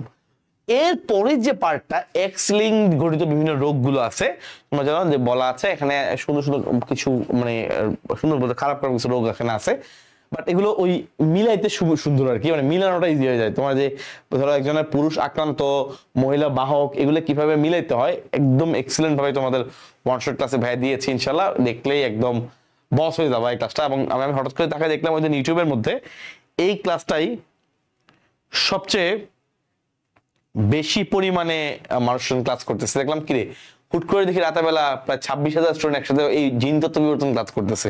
আমি তো অবাক কিরে, হঠাৎ করে জিন তত্ত্ব বিবর্তনের ক্লাস এত দরকার হয়ে পড়লো সবার। কারণ এই ক্লাসটা যে আমি দিয়েছি ভাই, ওইটা করার পরে জিন তত্ত্ব বিবর্তন নিয়ে কারো বিন্দু মাত্র কোনো সিকিউ বাদ থাকবে না। এই ওয়ান শট ক্লাস নতুন যেটা আপলোড করেছি, একদম নিউ, যেটা খুবই তুমি দেখতে গেলেই দেখতে পাবা ইনশাল্লাহ। অলরেডি মনে হয় কয়েক লাখ স্টুডেন্ট করছে, 1 লাখের উপরে স্টুডেন্ট ক্লাসটা করছে ইনশাল্লাহ। ওই ক্লাসটা করার পরে জিন তত্ত্ব বিবর্তন কোনো হেডেক না। যদি কেউ আমার ক্লাস আগে না করে থাকো, আমাদের বন্ধু কিছু একটু আমাদের এই পেজে কিছু দূর একটু নামলেই গতকালকে দেখবা, গতকাল একটা পোস্ট করা আছে গতকালকে এই জুলজির 7টা অধ্যায় নিয়ে একটা ওয়ান শটের সবগুলো লিঙ্ক আকারে একটা পোস্ট করে দেয়া আছে। হ্যাঁ, তোমরা যদি দেখো কালকে মনে হয় গতকালকে সম্ভবত 8:40 বা 50-এর দিকে এটা পোস্ট হয়েছিল রাতে, এটা তুমি ইনশাল্লাহ দেখতে পারো এবং পুরোটা শেয়ার করে তোমার আইডিতে তুমি রেখে দিবা, যেন তুমি ইনশাল্লাহ পরবর্তীতে যে কোনো সময় জুলজি পরীক্ষার আগে এই অংশটা তুমি দেখে যেতে পারো। ওকে, আচ্ছা ইনশাল্লাহ হয়েছে। আচ্ছা, ঠিক একইভাবে ইনশাল্লাহ প্রত্যেকটা ওয়ান শট দেওয়া আছে, তোমরা ইনশাল্লাহ এই অধ্যায়টা করার পর আর কোনো ঝামেলা হবে না। তো আমি একটু স্টার্ট দিয়ে দেই, খেয়াল করে দেখো। ওই যে বললাম না বর্ণান্ধতা পরীক্ষা কিন্তু এইটাই এই পার্টটা এক্স লিঙ্ক জড়িত এই সমস্যাগুলা এইটাই মূলত পরীক্ষায় বেশি আসে, এবং এই জন্য তুমি দেখো এই যে বোর্ডের সংখ্যা লিখে আসলে শেষ করা যাবে না, এত পরিমাণে আসে। এবং এবারও ইনশাল্লাহ কোনো না কোনো বোর্ডে এটা ইনশাল্লাহ আসবেই। কারণ যদি আমি চিন্তা করি, আমি কিন্তু নিজ থেকে কিছুই বলছি না ভাই, এটা আমি অ্যানালাইসিস করে আমাদের বোর্ডের অ্যানালাইসিস থেকে দেখলাম যে প্রত্যেকটা বারই কোনো না কোনো বোর্ডের শিউর আসে। কখনো দেখা যায় এই ধরনের প্রশ্ন বর্ণান্ধতা এবং হিমোফিলিয়া এই দুইটার মধ্যে একটা মোটামুটি বিভিন্ন বোর্ডে কমন থাকেই। তাহলে বর্ণান্ধতা এবং হিমোফিলিয়া দুইটার ব্যাখ্যাই কিন্তু সেম ভাবেই দেওয়া যায়। এখানে তুমি যে কোনো একটা কনসেপ্ট আসতে পারে, এটা বাহক মেয়ে স্বাভাবিক ছেলে, অথবা একটা মেয়ে আক্রান্ত এর সাথে একটা স্বাভাবিক ছেলে বিয়ে দিলা, বা স্বাভাবিক মেয়ের সাথে আক্রান্ত ছেলে বিয়ে দিলাম, মানে যে কোনো কন্ডিশনে আসতে পারে। এবং এই কন্ডিশন গুলোতে কোনটাতে কি হইতে পারে আমি ওয়ান শটে কিন্তু তোমাদেরকে ভেঙে ভেঙে দেখাই দিয়েছি, তোমরা করছো কিনা আমি জানি না, একদম ভেঙে ভেঙে ভেঙে ভেঙে দেখাই দিচ্ছি যে কোনটার সাথে কি হইলে কি হইতে পারে। ওকে, সো ওখান থেকে ইনশাল্লাহ তোমরা ওয়ান শট ক্লাস করলেই এটা আমার মনে হয় বেশ ভালোভাবেই ভাইয়া কভার করে দিতে পেরেছি। এখানে আমি যদি এই যে এখানে এগুলো ভাগগুলোকে তোমাদেরকে সুন্দর করে এখানে এই ভাগগুলো আবার দেওয়া হয়েছে, তো তোমরা যদি চাও এই পিডিএফ থেকে এই ভাগগুলো আবার সবগুলো একবার দেখে নিতে পারো। আচ্ছা, এবার দেখো আমাদের যেই সূত্রগুলো আছে ম্যান্ডেলের সূত্র, এই ম্যান্ডেলের সূত্র থেকে প্রকট এপিস্টেসিস কিন্তু খুবই খুবই খুবই ইম্পর্টেন্ট। ম্যান্ডেলের সূত্র থেকে প্রকট এপিস্টেসিস খুবই ইম্পর্টেন্ট। এবং দেখো এখানে যতগুলো প্রক্রিয়া আছে তার মধ্যে সবচেয়ে বেশি আসছে কিন্তু এই এপিস্টেসিস থেকে। সো এই যে সূত্রগুলো বা তার ব্যতিক্রম যেগুলো আছে এদের মধ্যে সবচেয়ে বেশি প্রশ্ন আসছে কোত্থেকে? এপিস্টেসিস থেকে। তাহলে ইনশাল্লাহ এই এপিস্টেসিসটা বাদ দেওয়া যাবে না। এবং আমি যদি বলি প্রকট বেশি ইম্পর্টেন্ট নাকি দ্বৈত প্রচ্ছন্ন, উত্তর হচ্ছে ভাই টু ভেরি অনেস্ট প্রকট বেশি ইম্পর্টেন্ট, তবে দ্বৈত প্রচ্ছন্নকে বাদ দেওয়া যাবে না। আচ্ছা, এবার আসি এক নম্বর সূত্রে যে ব্যতিক্রম গুলো আছে এদের মধ্যে সবচেয়ে বেশি ইম্পর্টেন্ট লিথাল এই অসম্পূর্ণ প্রকটতা এবং একই সাথে লিথাল জিন। কিন্তু ইদানিং বোর্ড প্রশ্ন অ্যানালাইসিস করলে দেখা যায় অসম্পূর্ণ প্রকটতাটাই বেশি আসছে। তো তুমি এই অসম্পূর্ণ প্রকটতাটা মিস করবা না। এবং এক্ষেত্রে তোমাকে বলে রাখি, জুলজি পরীক্ষা তুমি যেহেতু দিবা এখানে উদাহরণগুলা যেগুলো বোটানির উদাহরণ, উদ্ভিদ বিজ্ঞানের উদাহরণ, সাধারণত এগুলো একটু কম আসে। আমরা যখন 17 সালে পরীক্ষা দেই, আমি কুমিল্লা বোর্ডের স্টুডেন্ট ছিলাম, কুমিল্লা ভিক্টোরিয়া কলেজের স্টুডেন্ট ছিলাম। তো যখন আমি ওখান থেকে পরীক্ষা দেই, আমাদের এই পরীক্ষা টেস্ট পরীক্ষা দেওয়ার পরপরই কিন্তু আমরা এগুলো প্রত্যেকটার প্রাণী বিষয় নিয়ে আমরা কাজ করা শুরু করি, যে প্রাণীতে কি আসতে পারে। হ্যাঁ, তো মোটামুটি যেটাই হোক তুমি ইনশাল্লাহ যেটাই তোমাকে উদ্দীপকে বলে তুমি সেটা মোটামুটি একটা অ্যান্সার করে দিয়ে আসতে পারবা ইনশাল্লাহ, দ্যাট ইজ এনাফ। ওকে, আচ্ছা এবার খেয়াল করে দেখো এখানে তেমন কিছু নাই। আমাদের আর্কিওপটেরিক্স, এটা আমাদের মূলত অ্যাকচুয়ালি বিবর্তনবাদের অংশ। তো এটা কিছু তোমরা জানো, আর্কিওপটেরিক্স হচ্ছে সরীসৃপ এবং পাখির মাঝামাঝি একটা দশা। এই জন্য সরীসৃপকে বলা হয় যে পাখির হচ্ছে মহিমান্বিত সরীসৃপ, কি একটা লাইন আছে, সুন্দর একটা লাইন। যাক, এখানে আসলে তার কিছু বৈশিষ্ট্য পাখির সাথে মিলে, তার কিছু বৈশিষ্ট্য সরীসৃপের সাথে মিলে। এখন আসলে এটা আমি বলি যে পড়তে পারলে এটা ভালো, এটা খ নাম্বারের জন্য কিন্তু ইম্পর্টেন্ট। তো এটার জন্য একটু আইডিয়া থাকা ভালো, অ্যাটলিস্ট দুইটা করে পয়েন্ট, মানে দুইটা করে 4টা পয়েন্ট অ্যাটলিস্ট তোমার আইডিয়া রাখতে হবে। কারণ দেখা গেল গ ঘ তুমি পারো, খ নাম্বারে এটা দিছে এটা পারো না, এটা হচ্ছে একটু ঝামেলার জায়গা। কারণ বিবর্তন থেকে কিছু কিছু টপিক আছে যেটা খ নাম্বারে আসতে পারে, তার মধ্যে এইটা হচ্ছে একটা। তো তুমি সবকিছু সম্পর্কে একটা আইডিয়া রাখো, কিন্তু এটা জানো না সেটা যেন না হয়। দ্যাট ইজ ওয়াই তুমি হচ্ছে এই বৈশিষ্ট্যগুলো হচ্ছে তোমার জন্য আলাদাভাবে ফোকাস করতে হবে, এবং এই বৈশিষ্ট্যগুলো তোমার ইনশাআল্লাহ পরীক্ষায় আসবে, আসতে পারে খ নাম্বারে। তো এখান থেকে অ্যাটলিস্ট এই জন্য দুইটা করে 4টা পয়েন্ট তুমি পড়ে রাখতে পারো। আর বাকিগুলো আসলে তুমি মানে যতটুকু পারো, যদি আগে পড়া থাকে একবার দেখলা, না পড়া থাকলে জোর করে বাড়তি পড়ার দরকার নেই, 4টা পয়েন্ট পড়লেও কিছু লিখতে পারবা। আচ্ছা, সম্পর্কটা এখানে আসছে, বাট খুব বেশি যে জোর দিয়ে বলবো এটা খুব বেশি আসে এমন না, বাট অসম্ভাবনার প্রকটতা আসে। এই যে বলতাম এপিস্টেসিস যে বলছিলাম ইম্পর্টেন্ট, দেখছো প্রকট এপিস্টেসিস যেরকম অনেক অনেক বোর্ডে আসে, একইভাবে দ্বৈত প্রচ্ছন্ন এপিস্টেসিস সেম, এটাও দেখো অনেক অনেক অনেক অনেকবার বোর্ডে আসছে। তাহলে যেটা বলছি ইনশাল্লাহ তুমি পাবা, দেখবা এই পরীক্ষায় সামনে জুলজি এক্সামে বিভিন্ন বোর্ডে দেখবা এপিস্টেসিস যেটা আছে দুইটার মধ্যে একটা ইনশাল্লাহ পরীক্ষায় তোমাদের ম্যাক্সিমাম বোর্ডে দেখবা চলে আসছে। সো এপিস্টেসিসটা বাদ দেওয়া যাবে না, ঠিক আছে? সেটা হতে পারে প্রকট এপিস্টেসিস, কোন কোন বোর্ডে হতে পারে দ্বৈত প্রচ্ছন্ন এপিস্টেসিস, দেখবা ইনশাল্লাহ চলে আসবে, কারণ এটা বোর্ডের অ্যানালাইসিস থেকে আমরা দেখতে পাচ্ছি। ওকে, এবং একদম জোস ভাবে ওয়ান শটে পড়াইছি। সো ইনশাল্লাহ দেখে নিলে এনাফ। এই যে প্রকট এপিস্টেসিস এগুলো বলা হয়েছে। আরএইচ ফ্যাক্টর খুবই খুবই খুবই important. Blood grouping Rh factor জটিলতা খুবই খুবই ইম্পর্টেন্ট। কে কাকে রক্ত দিবে, কে কাকে দিতে পারবে না, এটা আমি ওয়ান শটে দেখাইছি মূলত এমসিকিউর জন্য। তাহলে সিকিউতে কোনটা আসবে? সিকিউতে আসবে মূলত আরএইচ ফ্যাক্টর জনিত জটিলতা, রক্ত সঞ্চালনে কি জটিলতা হয়, গর্ভধারণ জনিত কি জটিলতা হয়, কিভাবে হয়, একদম মানে এই যে এরিথ্রোব্লাস্টোসিস ফিটালিস, এটাও ওয়ান শটে ভাই আলোচনা করছি। ইনশাআল্লাহ তোমরা সবাই সুন্দর করে দেখে নিবা। আমি কিন্তু এখানে টাইম যেন কনজিউম বেশি না হয় সেটা মাথায় রেখে বলতেছি।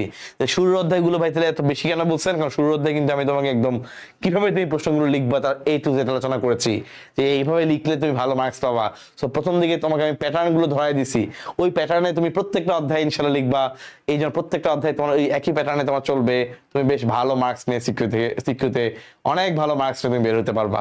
এই জন্য প্যাটার্নটা ধরাই দেওয়ার জন্য আমি সময় নিয়েছি, যে এই প্যাটার্নে লিখবা, এইভাবে ছবি আঁকবা, এইভাবে তুমি কনসেপ্টটা মাথায় রাখতে পারো, এই জিনিসগুলোকে কাজে লাগাইতে হবে। আচ্ছা, বিবর্তনের অনেকগুলো প্রমাণ আছে এখানে, যেমন হৃৎপিণ্ডের প্রমাণটা আছে। আমি আসলে এগুলা সাপোর্ট করি না কখনো, এগুলো লিখলে তুমি ভালো মার্কস পাবা না, কারণ এগুলো তুমি লিখলে কি লিখবা, আর এটা ছবি তুমি আঁকতে পারবা না, তোমার জন্য কঠিন হবে আমি জানি। যদি কেউ ভালো পারো তো পারো, তোমার ব্যক্তিগত বিষয়, বাট আমি এটা বলে দিই যে এটা দরকার নেই। হ্যাঁ, এই ধরনের প্রশ্ন আসলে বলছিলাম স্কিপ করবা, কারণ এগুলো তুমি লিখে আসলে কুলাতে পারবা না, এবং এগুলো লিখলেও তোমার স্যারদের পছন্দ হয় না। কি লিখবা, তুমি কি লিখছো তুমি জানো না, স্যার কি পড়তেছে স্যার জানো না, মানে ওটা বিশৃঙ্খলা হতে হবে আর কি।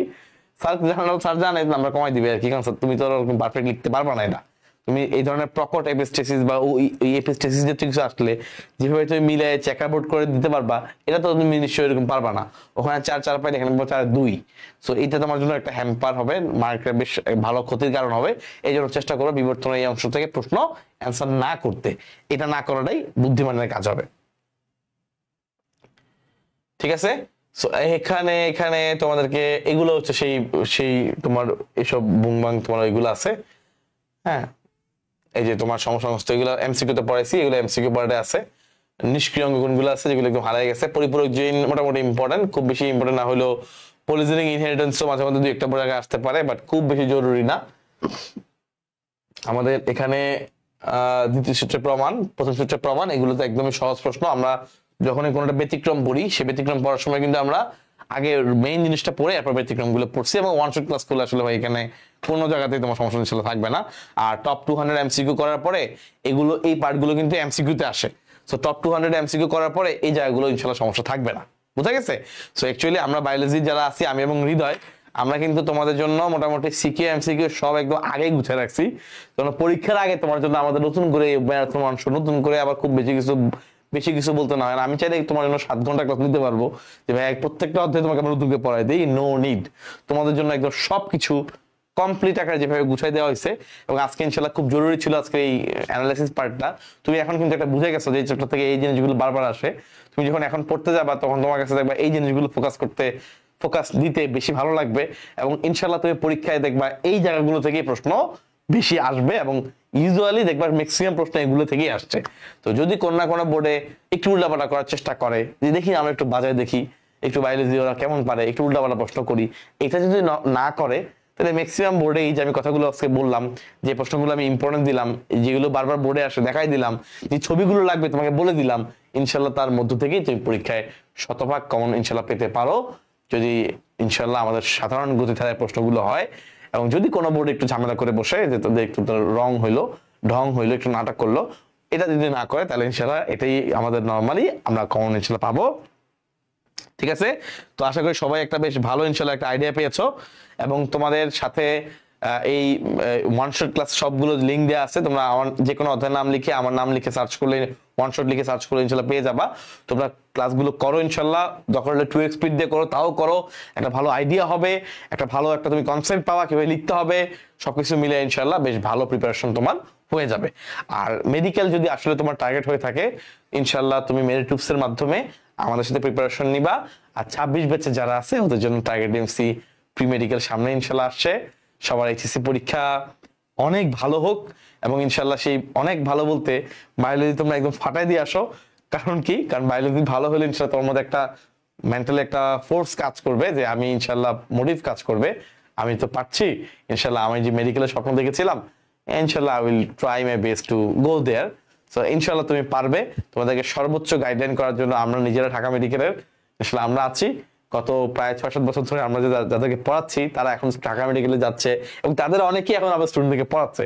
তো তারা যখন স্টুডেন্টদেরকে পড়ায় আমাদের নিজেদের ভালো লাগে যে আমাদের স্টুডেন্টরা তার স্টুডেন্টদেরকে পড়াচ্ছে ঢাকা মেডিকেলে নেওয়ার জন্য। এটা আমাদের জন্য একটা বিশাল বড় প্রাপ্তি বলো এবং ভালো লাগা বলো। সো ইনশাল্লাহ এই মেরিটুপস এর মাধ্যমেই তোমার মেডিকেল প্রিপারেশন হবে সম্পূর্ণ। আর যাদের ভার্সিটি টার্গেট তাদের জন্য আমাদের টার্গেট ডিও 4.5 কোর্সটা ইনশাল্লাহ আছেই। সো সবকিছু মিলিয়ে বেশ ভালো একটা কম্প্যাক্ট প্রিপারেশন নিয়ে এইচএসসি এবং অ্যাডমিশন দুটো তুমি ইনশাল্লাহ কভার করবে। হতাশ পাওয়া যাবে না ইনশাল্লাহ, ভালো মতো চলতে হবে, হতাশার জায়গা নাই। একটা না একটা জায়গায় তোমার ইনশাল্লাহ কষ্ট করলে, যদি আসলে কষ্ট করো, একটা না একটা ভালো জায়গায় তোমার ইনশাল্লাহ চান্স হবে।